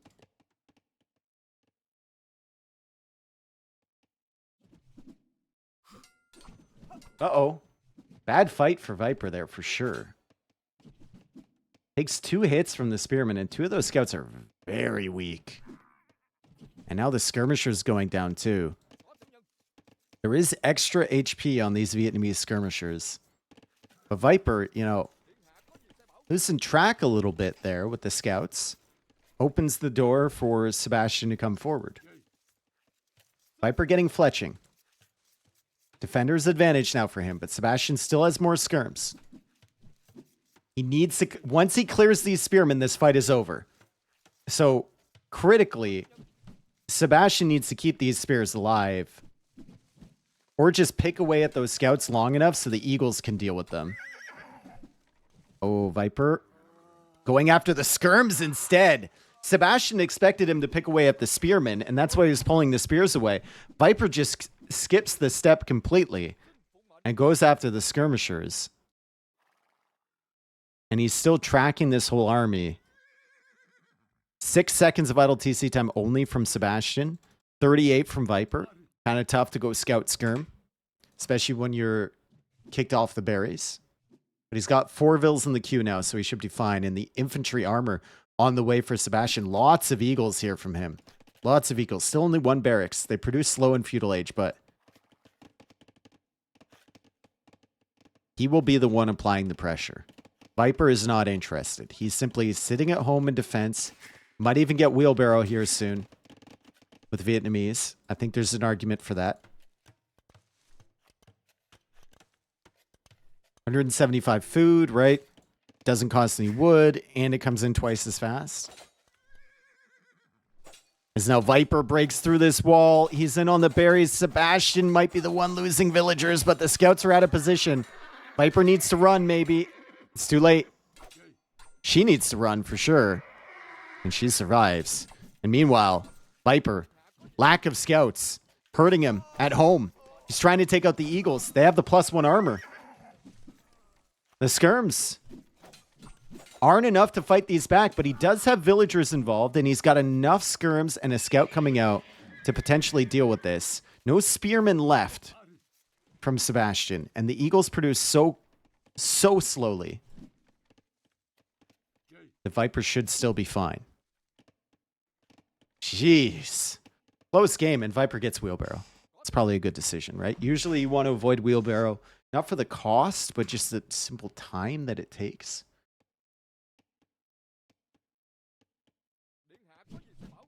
With Vietnamese, justified. Uh-oh. Viper's really out of position here. This is not a fight you can take, I don't think. He's going to have to go back. He's still trying to pick away, much as he can. Snipes another eagle. Oh my god.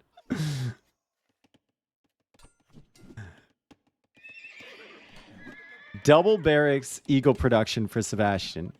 He's using the market. He can click up soon. Viper will probably go for a market of his own shortly. Right. There it is. But Sebastian will be up first, so Viper needs to be careful. Definitely needs to be careful, and Sebastian's going to have so many eagles to upgrade. With double barracks production already, and he'll continue that as long as he doesn't lose them. Viper needs to be going up, for sure. Isn't Sebastian from Uruguay? Yeah, he is. So many people think he's from Argentina for some reason, though. Is that like a meme, or is it legitimately people thinking that? I think the problem for Sebastian is that he has to respect this army from Viper. So when he gets to Castle Age, I don't believe his army is going to be forward in a position to hit him. And Viper goes up now. Viper will lose all these skirms. Like, it's just going to happen. I think he knows it too. I think he knows Sebastian's already up as well, if he took a look at the market. Just hoping that, you know, he's not too far behind. Sebastian, losing track of those scouts, could just come in with the eagle. I don't understand why he's not just doing that. But hey. He knows the scouts are around here somewhere, and Viper's going to find that villager he weakened earlier. Oh, God. And he'll kill another one, too. Oh, God. Oh, that's so annoying. 2 more vills dead. Eagles hunting this stuff down. Viper still killing. Sebastian now in Castle Age. Eagles are significantly stronger. Viper trying to clear them up, but we've got 11 eagles on the field. And Sebastian's like, screw this. This army doesn't really matter to me right now. I'm just going to go forward and try and hit your eco. Viper going for bloodlines. He's already got the forging upgrade. He doesn't have the armor yet for his cavalry. But it'll definitely be some knights. And it might be some cav archers as well. He's going to have a lot of res when he gets there. Still 15 seconds away.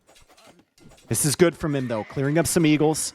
Sebastian still over here with a few. And he's got the skirmishers to back him up. So the quick walls are going to be tough for Viper. But he does get them down in time. And now the army is somewhat trapped here from Sebastian. This has turned from a good situation into a bad one for Sebastian, honestly. Let's hope these eagles can get the job done on this side as Viper moves around with the archers and he'll try to defend, but Sebastian unable to do that early damage. And oh my God, what a quick wall from Viper there. Jesus. How do you do that? Deletes the wall, and while it's collapsing, adds in another one to prevent the eagles coming in. TC goes up, and look at all the dead bodies there. Viper did not lose a single villager.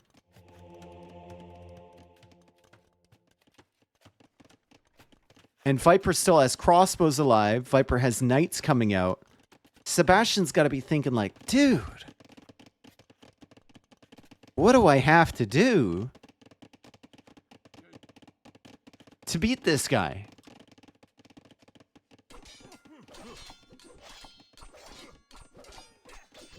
Second town center is up from Sebastian. Viper is running away with that weak knight. He takes out the eagle. He's going to bring him home to heal. Sebastian still in a decent position. He's got eagles forward. He's going to kill Viper's villager. This should be the first villager death of the game. He might kill a second one too. And he does. Resources collected. Still ahead for Viper, but barely. And Sebastian, still a very good civilization here. Incas. Difference right now in economy is basically wheelbarrow and horse collar. And Sebastian will go for wheelbarrow now. So Viper will scale ahead in the villager numbers. Because that TC is busy with other things. Viper now healing up the knights. Eagles from both directions, though. And the university from Viper. This is usually what we see on Enclosed with Viper, right? We see the crossbow knight mix. Either crossbow knight or crossbow camel. The hybrid style land army. Heavy plow on the way as well. And then some monks mixed in. And he could be very, very dangerous with that approach. But Sebastian is not messing around. He's got 22 eagles. He's got 3 monks behind. No sanctity on the monks, but still. Once these eagles get that +2 armor, they can start diving into these crossbows. And if there's not enough knights to defend, you could have some real problems. As Viper tries to get conversions, he's going to lose both of these monks. That is a little bit out of position there for Viper. He will come in, though, with the crossbows. And Sebastian suddenly has things to deal with at home as he loses an eagle and a monk. And Viper will try and save these crossbows. Going to sacrifice their lives to get some good damage against the eagles under the TC, but he will lose all of them.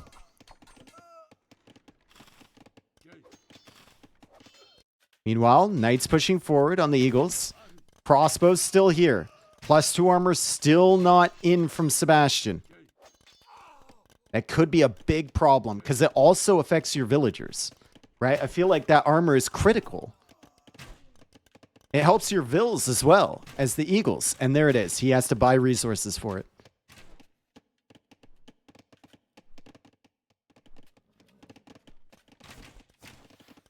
Free TC for Sebastian. Handcart already in for Viper. Look at the eco upgrades. And the efficiency is reflecting that for Viper. Super impressive idle eco time from Sebastian, though. It's ticking upwards because he's in the TC, but he had less than 10 minutes total of idle economy time. Really impressive stuff. Viper's still no armor on the knights. He's under the TC. But he's going to lose these. And just kind of tosses those away in exchange for 2 vills. Not sure if that's necessarily worth. What happened over here? What on earth happened over here, guys? Is Sebastian just picking these up and dropping them off? Is it like a relay station? Sebastian's like, I'll get those later. Relic gathering. Let's take a real quick look. Yeah. He had all 3 coming in. And then he stopped. And then he had to move away from the he had to move away from the crossbows. I see. Okay, cool. All right, let's speed up. The live time. And we're here. Good defense still from Viper. Sebastian keeping up on eco. Really impressive stuff. And there's 4 relics here. If he had gone to that TC with those monks and garrisoned them, oh boy. Viper's going to see these relics. And suddenly, I wonder why, guys. Suddenly, Viper's very interested in making military. You give him some relics to grab, and he's going to be extremely interested in coming forward and getting those.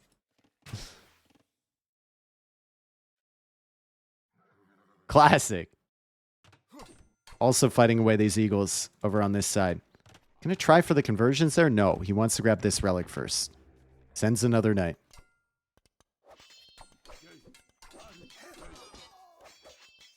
And now he fights because he's concerned about his monk. This monk might survive. No, this monk's dead. Eagles are gonna die though. Meanwhile, on this side, crossbow knight versus eagles.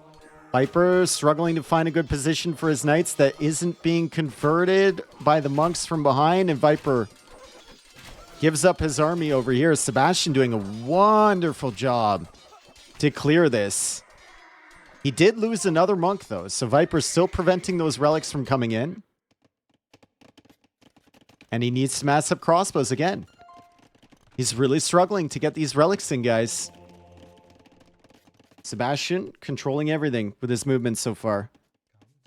And he's started to bring the boys home.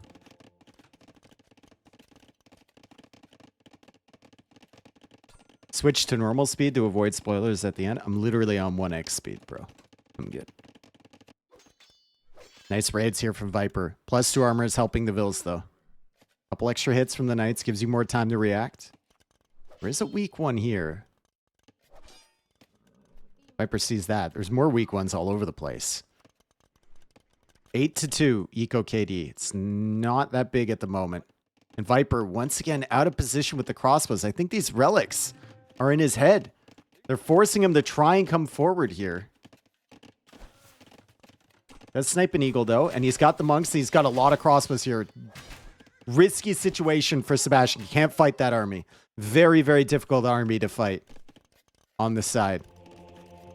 Relics are still not in as well. Viper's only got one. And the monk is going to come forward shortly to try and grab these. Crossbow Knight is so strong here against just eagles, but you can see Sebastian going up to imp shortly, soon, presumably. Siege workshop needed before he can do that. Viper snipes the monk. Imperial Age on the way for Sebastian. Another very good game here.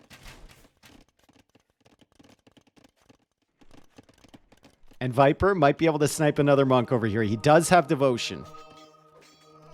Great job with these random knights on the sides. He's doing a great job keeping Sebastian occupied. The fact that Sebastian hasn't gotten these relics is insane. They're right on his doorstep. And he still hasn't grabbed them because Viper is suddenly very interested in getting these back. He's going to grab at least one more, I think. He's still not up to imp, which is concerning for sure. But he's gone for a tower in the middle. And he's cutting Sebastian off this wood line. Also, knights over on the side. You can tell how distracted Sebastian is from all of this stuff happening. Crossbow will get cleared up there. Still waiting for his upgrades before he can fight this.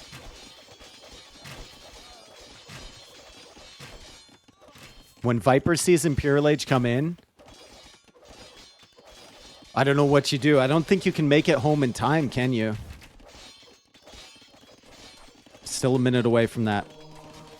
And Viper is about to click up. 3, 2, 1. Bop. There it is. He's killing all the barracks. He's killing all the barracks from Sebastian. He's taking out the farms. He's doing whatever damage he can do before Sebastian gets to Imperial Age. He can see this army. If he stalls out the production, maybe he'll be in a good spot. But look at this. 37 eagles over here from Sebastian. 45 total. And, man, just stop hitting the box formation. He has muscle memory to hit that. It's actually hilarious. Always just spamming box formation. This is nice, too, taking out that monk. Because he knew Viper would come forward for those relics. Imperial Age is in. Viper continues pushing. He just continues coming in here. Sebastian continues retreating.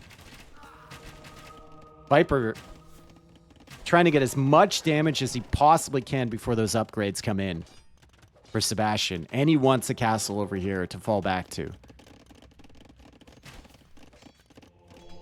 A great game here. Viper also needs to be concerned about Sebastian coming around from the other side, right? A second castle around here would be huge. Let's hope he doesn't extend outwards to this hill and get greedy for it. Yeah. Bunch of the crossbows die. But he still has some. Is that not... That's 9 crossbows?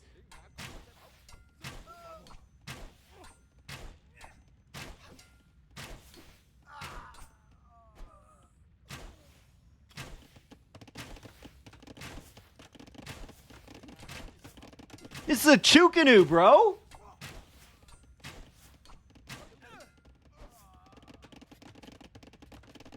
What on earth?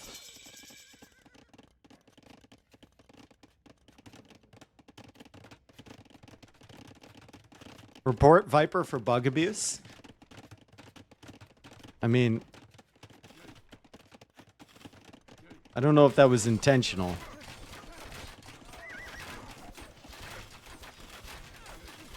We have to go back and examine. Emote only? No, no, no, no. No, we're fine.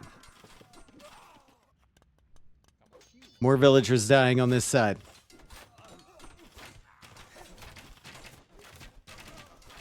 What's the deal with square formation? Box formation is very nice with low numbers of units. It helps with pathing. High numbers of units, not good at all. Man, these eagles are ripping through everything. Viper, he needs that Cavalier upgrade. He needs to withstand the pressure. Bracer is in. But the eagles are so tough. And Viper is now trying to go into Rattan archers. Viper has lost 23 villagers, but Sebastian has also lost quite a few vills this game too.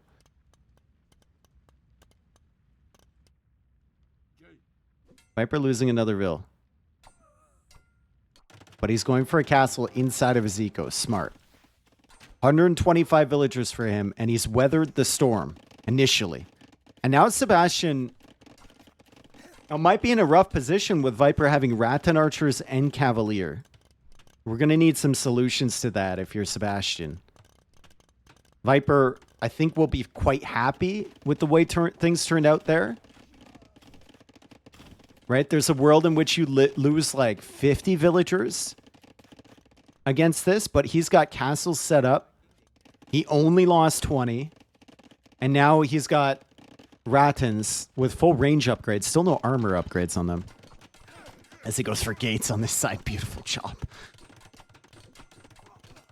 Which is the better endgame civ? I would go with Vietnamese here in this specific matchup. There's different matchups where Incas are going to be stronger. But in this civ matchup, I'd say Vietnamese has more options.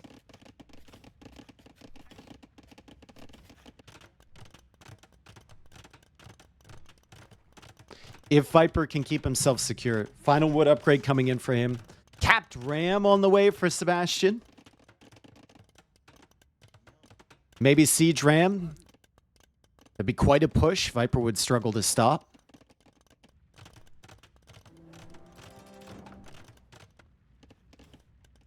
Viper just kind of dealing with some of these raids.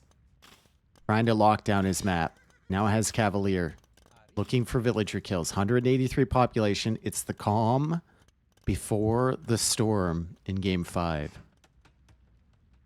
It is the calm before the storm for sure. And if we're in a raiding game, I mean, you can kind of see it in these engagements, but that extra armor for these villagers is really going to help Sebastian. Viper will come forward. He'll see the Siege Workshop's garrison, and there's no question what this is. This is Rams. If Viper notices this. So far he hasn't. Murder hole's on the way for him. So I guess he has. And he'll go for a second castle. Oh boy. Viper pushing in over here. The Rattans are over here, which is something that Sebastian needs to respect. He doesn't want to pull his eagles away from this side. Like, he wants this push to work, right? As the Rams now come in, Murder Holes is in as well, and Viper will go for gates. The Rams can just punch right through those. The Cavalier are here. The Eagles need to deal with the Cavalier, and the Castles need to deal with the Eagles. This is going to be a desperation defense from Viper. Need to have enough stone to deal with this, but look at this. The Rattans are here. Elite Rattan Archer. Viper controlling the front side of Sebastian's base. This push needs to work for Sebastian. The Rams are ramming away at the castle. Viper has murder holes. He's got the double castle stack. He was prepared for this, and Sebastian losing the push. Fabric shields on the way for him. More eagles inside the Rams. The castle, it's very low. And Viper's still taking out eagles over here. Will this castle survive? No. Will the second castle survive now? The pressing question.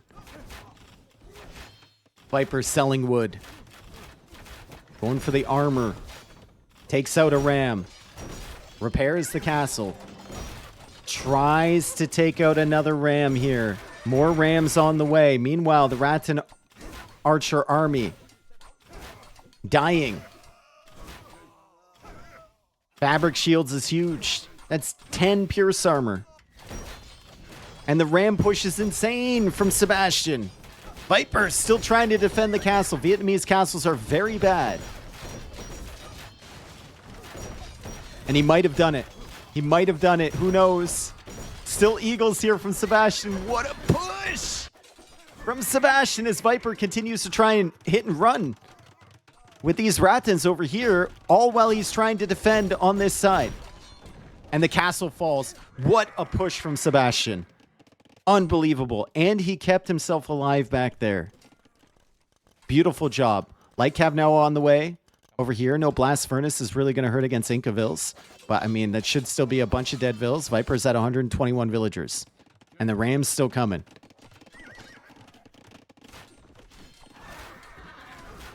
And Murder Holes is going to help.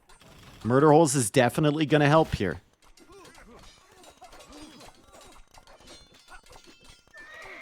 Holy, what a push.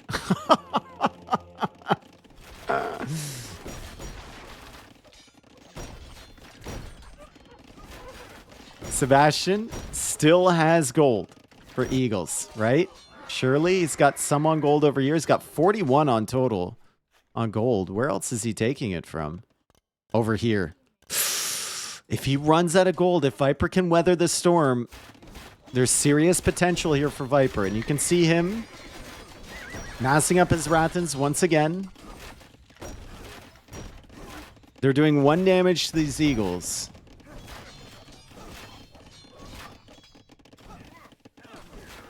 And the Rams are coming into the eco. Viper's like, can you stop? Bro, can you stop, please? And thank you. 103 villagers only from Viper. He will lose a lot of vills here, but Sebastian will lose a lot of eagles. However, he's got the production behind, and Viper still on damage control mode at the back of his base. Still trying to kill eagles over here. That armor tech for Incas is insane. Sebastian still has gold. Viper, not so much. More light cav needed, but he doesn't have the food eco now. He's losing vills. He's losing vills, and Sebastian has the access to the gold over here. Viper selling wood. Going for more Rattans.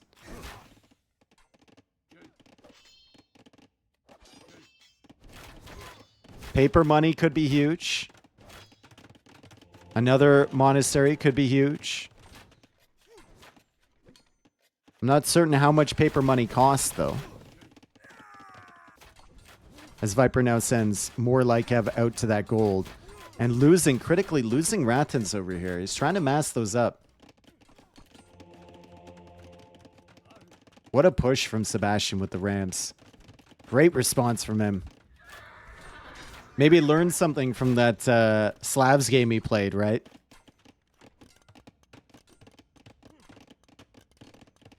Food and wood for paper money. Okay. Dude, there's just very little here from Viper to effectively fight up against these pure summer eagles. He needs a meat shield in front. He's still trying to raid gold. If Vietnamese had blast furnace, this would be so much better. And Viper now trying to save his Rattans as much as he can. They just regrouped. They just regrouped again. They just regrouped again. And this might be the end for Viper.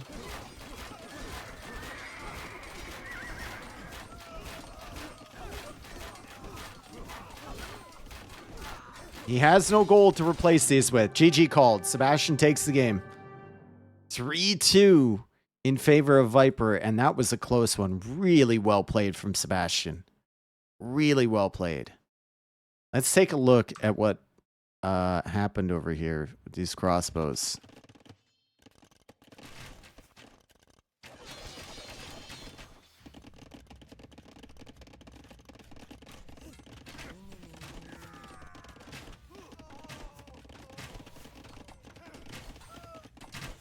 Oh, they just regrouped in. Viper's like, okay, I'm going to have to sit in the corner here. He's trying to hit and run. He's trying to hit and run. And then they all stack up on each other.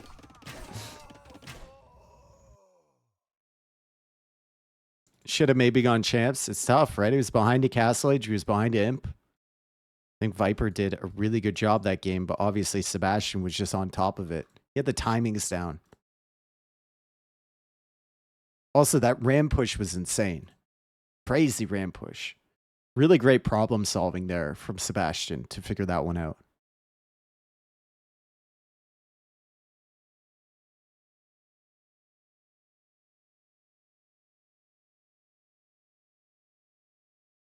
Oh, man. I feel like Viper could have held that last castle. There was a ram on very low HP if he had just hit it once with one of his light cav. And then it's more difficult for Sebastian, but I mean, crazy.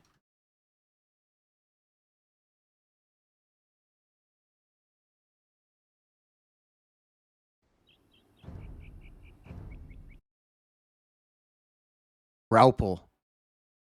Oh.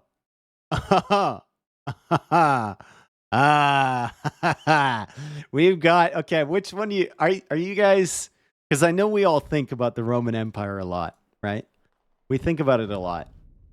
Are you guys more interested in the Eastern or Western variety of said empire?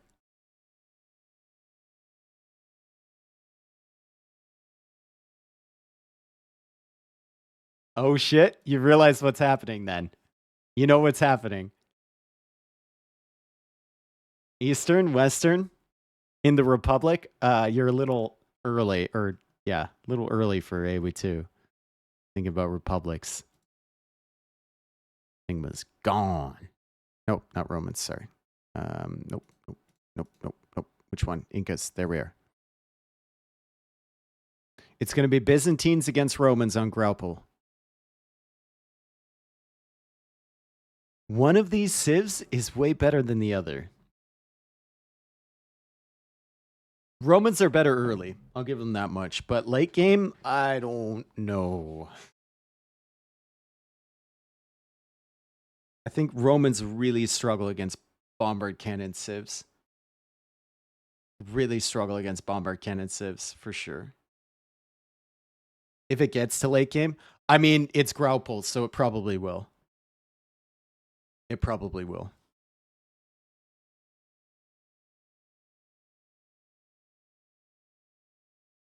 Who do you think has a better chance of against Hera in the final, Viper or Sebastian? I don't know, dude. I don't know. Say Viper, lean towards that. Especially the way he's playing. I think he's played very well today. I didn't see any really fall off here. I just think Sebastian is his toughest opponent so far. All right, here we are. You can only fit 5 vills in the transport ship. You start with 9. So 4 of them are going to go build the dock. Viper's going to unload over here and go and pick these guys back up. And then the fishing ships can come out right away once you have the wood. Viper will go for the TC against the shoreline with the Byzantines. So that's kind of dangerous. Sebastian looking for a TC placement. And he starts building his TC a lot later than Viper. So Viper should have like a 1 villager advantage when he starts producing. Raupel has a bunch of shorefish around. Bunch of boras and everything. Ideally, you'd want to TC on the shorefish, like right here or something, but you just want to get it up as quickly as possible. Now, the last time we saw this, and the only time we've seen this map in Warlords, saw it a bunch in WWC. It was a boom fest. It was Barls against Doubt. Barls had Persians, Doubt had Hindustanis. And Barls couldn't really do anything because Doubt got up to 5 TCs, basically uncontested. So Viper should be way faster this first villager, right? Or second villager, rather.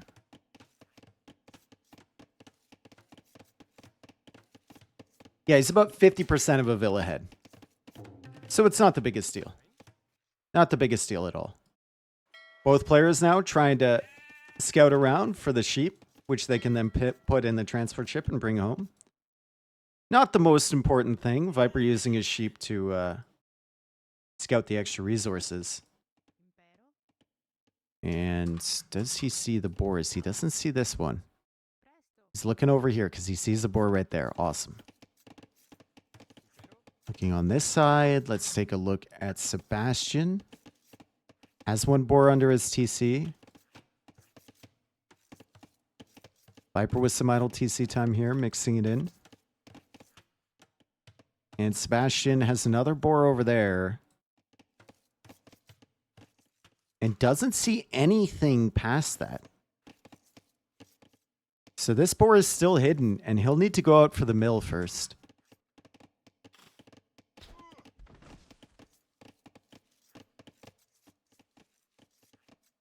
Viper with 3 fishing ships already. Thought about making a 4th and then canceled it. A wise decision. And as he comes out for the fish, he's going to see the boar. So that's really, really nice for him. Let's take a look and see if there's any other boars. There's one over here, which he's just discovered. He's got good info. Viper's got real good info.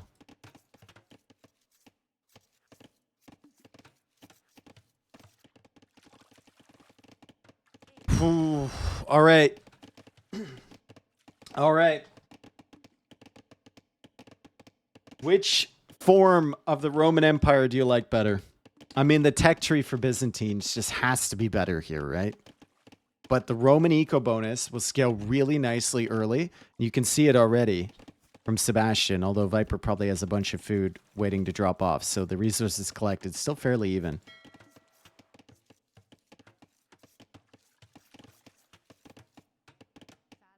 Byzantines got to be so much better. Yeah, I think Viper's going to want to delay till late game. Take advantage of his tech tree. Sebastian is not. Sebastian's going to want to pressure.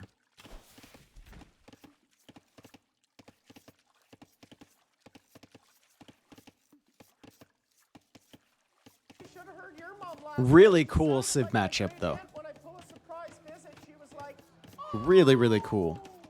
Linus in the house. Yo, Linus. Thank you. Now, they'll probably both just go fast castle here, I would assume. There's really not much point. You can see Sebastian trying to lame the fish. There's not much point in contesting water aside from the late game map control, which you can always take back. Viper. Ah, that's why Sebastian's laming the fish, because Viper's laming the fish. There's not much need to do this in Feudal Age. Very limited fish available in this center area and no shore fish whatsoever. So there's only 800 food left. Viper clicked up a little bit sooner. And he's still got some food left on this boar. He's got food in his arms. He's got the fish coming in. He's got the fishing ships in the center. Should be in an okay spot. These sheep coming in to go fast castle here. And is already setting up the walls. Viper will definitely make Dromans. They should both if the game goes that far, yeah. Roman Droman.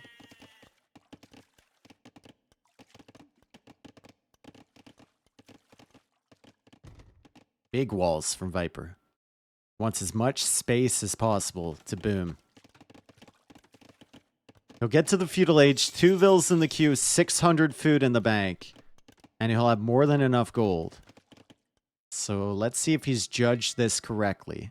Fishing ships won't be dropping off for a while. No villagers on the sheep. He's just bringing in the food. So he's going to need to actually buy 100 food, I believe.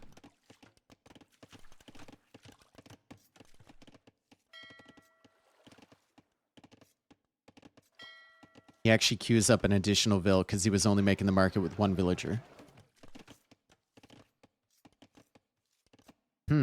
Viper doesn't want to sell the stone, and yeah, he's actually dropped off enough food, so he should be okay.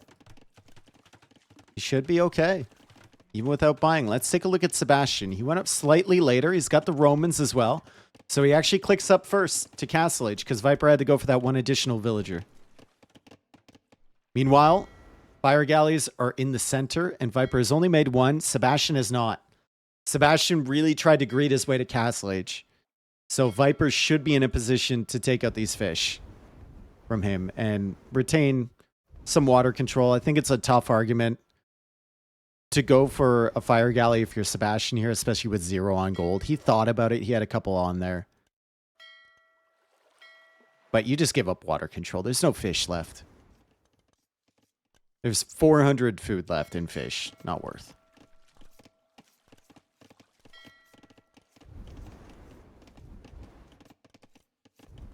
Now he's going to try and, what, block with the transport ship? I think losing that transport is bad. I think you just try and keep that thing alive.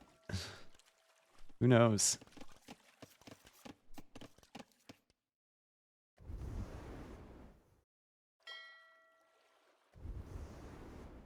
Lots of food in the bank for Sebastian.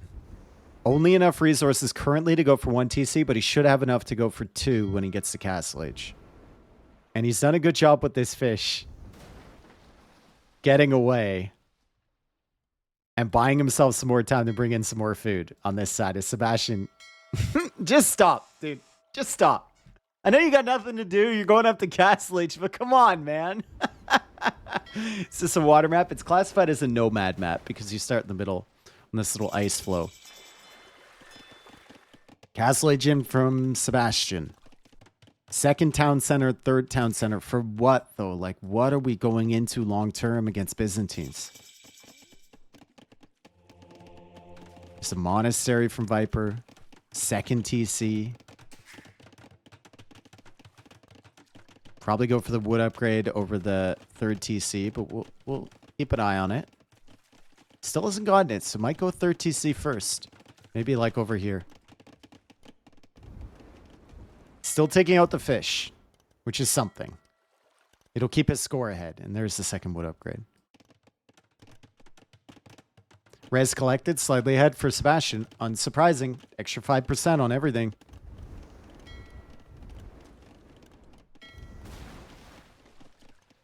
And he's gone for a spearman too, which is good. He can get a little bit of information on Viper. Viper knows where Sebastian is, but that's about it.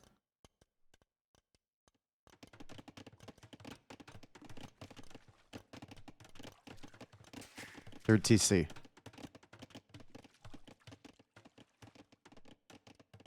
Sebastian getting monks on the field. Both players looking for relics. Viper can see one over here. He can also spot one over here.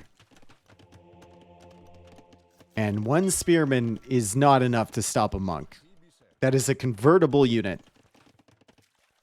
The top is down.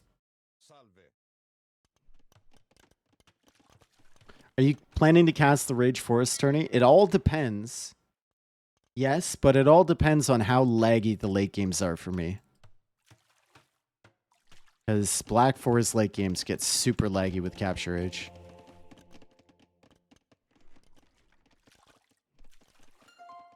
Relic coming in.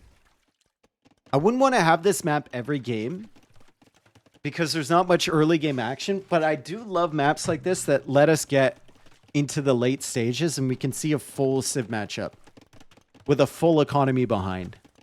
Occasionally, those are nice. I think this is a nice break. And I think this is a map where the draft really comes into play. Well, if you bought that new computer, you made us spend 6 hours. I didn't make you spend any. I didn't make you tune in. All right. And it wasn't 6 hours. It was like 20 minutes, bro.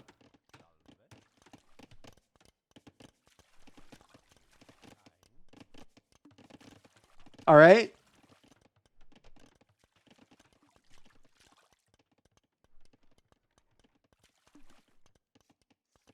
Res collected, still slightly ahead for Sebastian. He's got 4 TCs, though. Viper's just sitting on 3.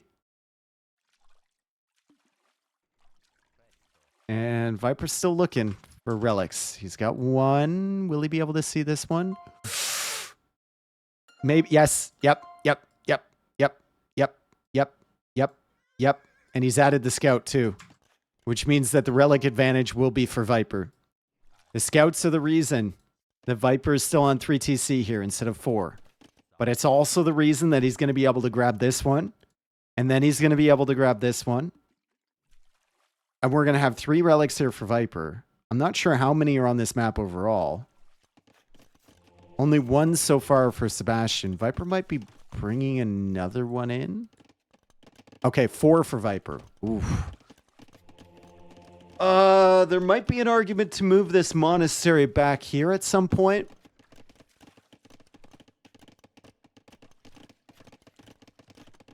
But as Byzantines, I don't think you're super afraid of losing the water.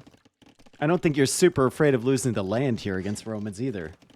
This is like your younger brother, you know? You're the most advanced form of the Roman Empire. And also, town patrol is going to go so hard with these outposts. Oh my god. You can see everything. Scouts coming over for the monk. Sebastian can see this. He's going to attempt to wall it in on this side and then get the spearmen involved.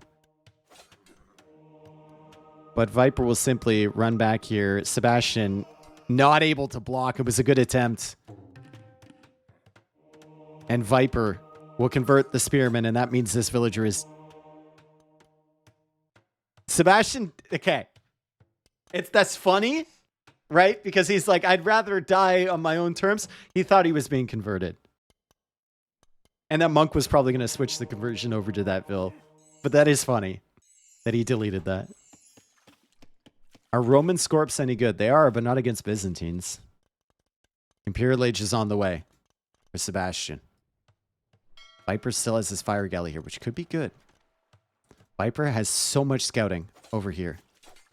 And you can see he's got the vision he needs on this side, right? Knows there's nothing going on. Sees the TC and villagers over here. So this is where he's keeping his monks and his scouts. And also an outpost here. So Sebastian, his Viper's going to wall in this outpost. Oh my god. Oh my god. Sebastian needs to be really careful not to telegraph this tech switch for him. He's going into men-at-arms. But Viper will see everything. Viper will see everything with these outposts. And he's going to convert a villager. And Sebastian loses 3 villagers to try and take out this monk. It doesn't even get taken out. And what do we have? Another outpost. No secrets, dude. Absolutely no secrets. Except for maybe the dock. That is a secret. Make another one, dude. Oh my god. We're playing all visible cup. Oh my god. Sebastian has a barracks coming down here. That's the most secretive spot for him. Viper now adding docks. He's on the way up to Imp a minute slower.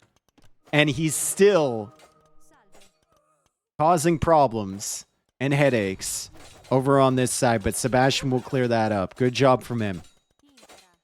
Not before Viper takes out another villager. Sebastian's going to want to get rid of all these outposts. Definitely. And Viper can already see the longsword. So no surprises at all. Archer range is coming up from him. Imperial Age is in from Sebastian. Dromans coming out. Byzantine fires, though, could be an issue. And Viper goes for another dock. 4 relics to 1. Eco is still ahead for Sebastian. Viper will be building up. Sebastian doesn't know what Viper's going for. Viper knows everything about what Sebastian's going for. Because he has the vision. Cata time. I think it's kind of a throw to go into cataphracts here to open things up. Maybe later, but they're just way too expensive for someone that's already in Imperial Age, and Legionary is on the way. I think it's got to be hand cannons, right? Block printing on the way, chemistry on the way. Romans really struggle against bomber cannon civs, and these fires might be converted. No, Viper is going to retreat, and he'll lose the monks. Maybe. He'll lose the monks. Good job from Sebastian. Droman's over here. Fast fire is on the way from Viper. He's got some in the queue on that side, and he waits for chemistry to come in. Ships can swim on land. On this ice terrain, they can, yeah. It's a good thing it wasn't this dock that had fast fire in it. Fast fire research is in. Things are about to get very, very rough for Sebastian. Because Viper will have all the counters he needs to deal with this stuff. And he even got ballistics too. Like, oof. Sebastian can't even be annoying with these legionaries. They just die. And now fast fire forced to come out from Sebastian. But Viper has the numerical advantage already. And the Dromans are going down.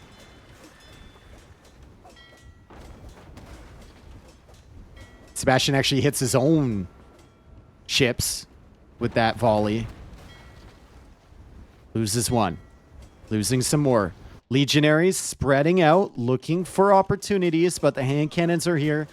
And this is just the Byzantine wall you're going to run up against. Viper's super comfortable. Goes for that 4th TC now. Sebastian's had 4 for a while. But Viper still has the villager lead. Big part of that was that raid on the left. Viper was being very annoying, distracting him.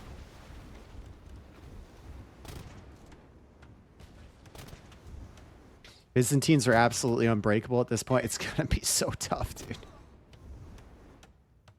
Salve, citizen! What devilry is this?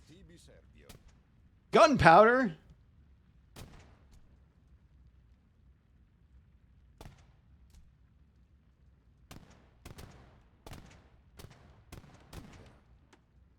What can Sebastian even go for?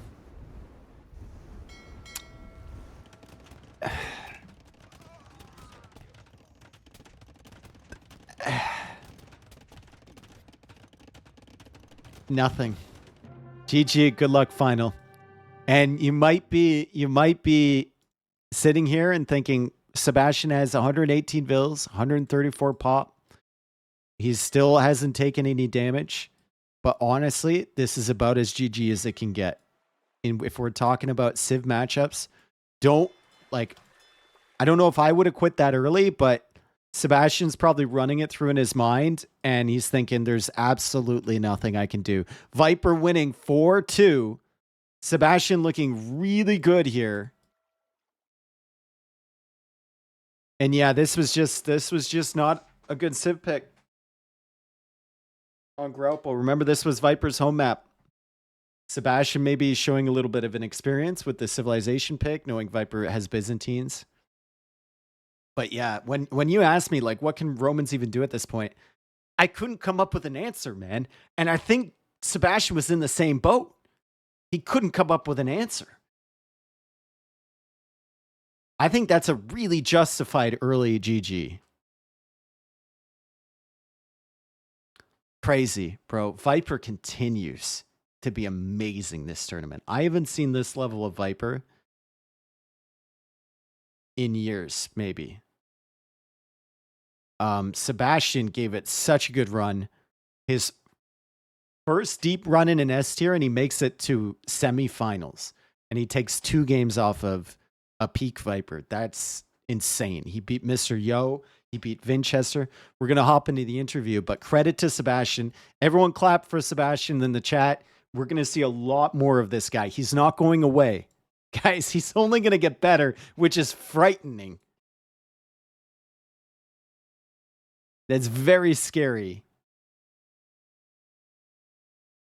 A crazy run for him. Viper brings it to the end. Who better to lose to than the GOAT? And win for Byzantines, loss for Romans. He still had Bohemians. He still had Slavs. I think that's an experience thing there, dude. Yeah, like if you look at your civs, Romans should be good as the start. But if Viper picks Byzantines, you're dead. Right? You got to go for one of those other ones, even if it might not be ideal. All right. Let's get into the interview from Mem.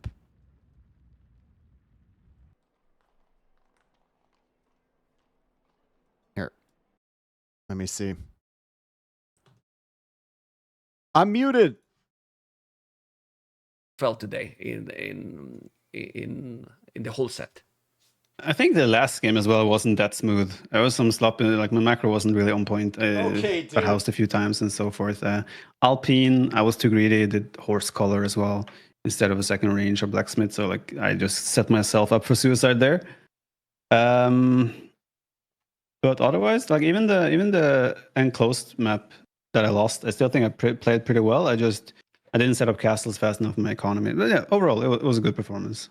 The one that one I was co-casting with Andy, the one that we liked it the most, I don't know if it because it was the start and well, I don't know. Northern Islands with the strategy you did because we were expecting kind of Armenians mirror, and then what Viper has prepared with Korea because everyone say Armenians on the water. I feel that you played pretty strong in that one, and also Land Madness. If you want to comment about the Northern Island because I think it was a great play by you there. Yeah, Northern Islands was. I think. I mean, Armenians has lost ship right now, right? So their cost of their ships is pretty high, and they don't produce as fast from docks anymore. I'm not sure if Armenians are as good as people think on pure water maps anymore. They're very good when there's like landings and such happening as well, or a lot of spread economy. But on Northern Islands, I'm not sure if Armenians necessarily are the clear best civ anymore.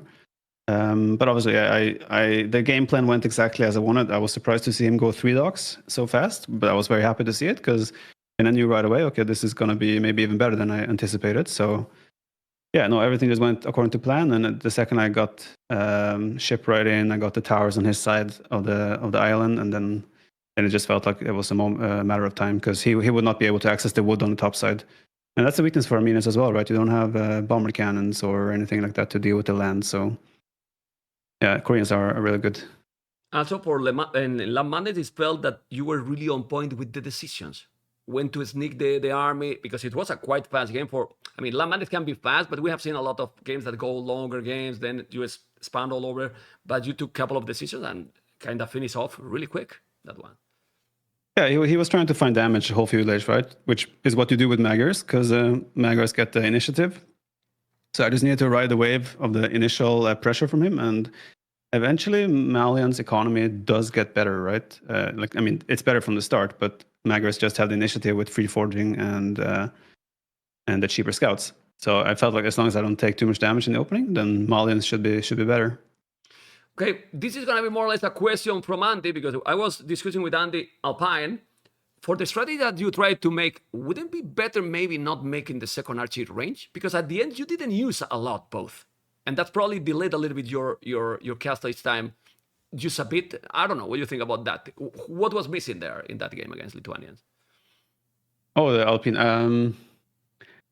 Yeah, I got a good start, right? I got some lames, he lost a villager, and I was like, okay, maybe I can even sneak in horse color here. But yeah, horse color is just like, it doesn't pay off for too long. So I just lost all initiative. And I was hoping that I could do like Armenians to try and match Lithuanians on that map. But yeah, those fast skirms give you so much control. And yeah, he played great aggression, controlled my farms so well as well. And I had some sloppy micro moments in that game. But yeah, I just needed to probably need to go double range from the start to survive, and then maybe 2-3 towers, market, castle age, and go from there. I don't think you don't want to end up in a longer feudalist war against Lithuanians where the opening is skirms. Yeah, but why not going, I put in quotes, MBL style, right? With all those towers that you are covering and then doing more army, because it feels that in that map, if you go a bit greedy, Lithuanians is going to punish a lot there. Yeah, for sure. We saw that as well in this game. Okay. Sometimes when we're watching, we don't know if the player is paying attention to those details, and I would love to know if in that Golden Lakes, you were waiting exactly the right time when you see the army completely on the left, to go and put the castle, because it felt that you did exactly that when you are casting. We saw how you move all the cab archers. Your opponent moved all the cab archers and the mangoes on top, and then you were, okay, now I need to go, because he went there, and you, right that moment, you went for the castle, because if not, that castle will never be up. Yeah, I had enough stone for a castle for a long time, right? So I was just waiting for the right time. And I'm not sure how it would have played out if I didn't get the castle in the middle. If I could have done a safe castle on my TC just so he couldn't pressure me anymore. And then I have bombard cannons in Imperial Age, so I'm not sure how this game would have continued. Obviously, he has some mobility with cow archers, so it's probably pretty tough. But yeah, obviously I was once I moved everything to the side to try and push my wall where I kind of had nothing. It was like, okay, this is my moment to just go and drop a cast in the middle, and if I get it up, then I should be in a really, really good spot. As you mentioned before, and we go to the last games. Well, the last game kind of we don't have to comment because I think Byzantine Romans, it was kind of a good matchup for you. But what you could have done, because I feel that Enclosed was a very good game by you as well, and still lose against the damn Incas. I say damn Incas for the cheap Eagles because you were raiding and killing a lot, and it still managed to come back. Impressive game by both because don't see mistakes. I don't know if you see some mistakes there. I think I didn't use my Fuel Age army the best. Like I wasted my scouts a little bit too much. If I keep my scout numbers alive a bit more, I can take great fights, I think. So my biggest issue, first issue rather, was that I didn't take the best fights I could have taken in Fuel Age with my scouts. But before we say anything, what I did, he played that game really good, right? So he also forced me to make some decisions that I didn't really want to make, like sell my stone, for example, and so forth. I saw Scout, he had 3 TC, so I knew, okay, I just need big army to try to keep map control and try to get some relics. And then maybe I can win an Imperial Age with Rattan Archers. But yeah, I didn't think I got my castle spread out in my economy good enough or fast enough. But even then, those Egalos hovering is really, really tough. I thought Rattans would trade better. But yeah, those Eagles just don't die. So he played that really well. And just like, so I think if I survived a little bit longer, I saw that the gold was all empty on his side of the map. He was coming to the middle to take gold. So if I just held a little bit longer, or maybe even went a bit more careful with my knights to get more knight numbers, because I wasted all my knights before Cavalier even came in. So if I keep my knights alive, so I get like 30, 40 Rattan Archers with 20, 30 Cavalier in front, maybe I can take better fights. But yeah, he was all over me with the Agalos. Those Egalos, like you call it, never got blast furnaces. So imagine how strong they are. They don't die. They don't die. They don't die. They don't die. When you saw Romans, you were feeling confident for the game 6. Yeah, I think it's really ambitious to try and Romans into Byzantines there. I get what he wanted to do, like just push. I'm not sure this was his game plan, no matter what sale I had. He just wanted to go Legionnaires and take control with Dromons.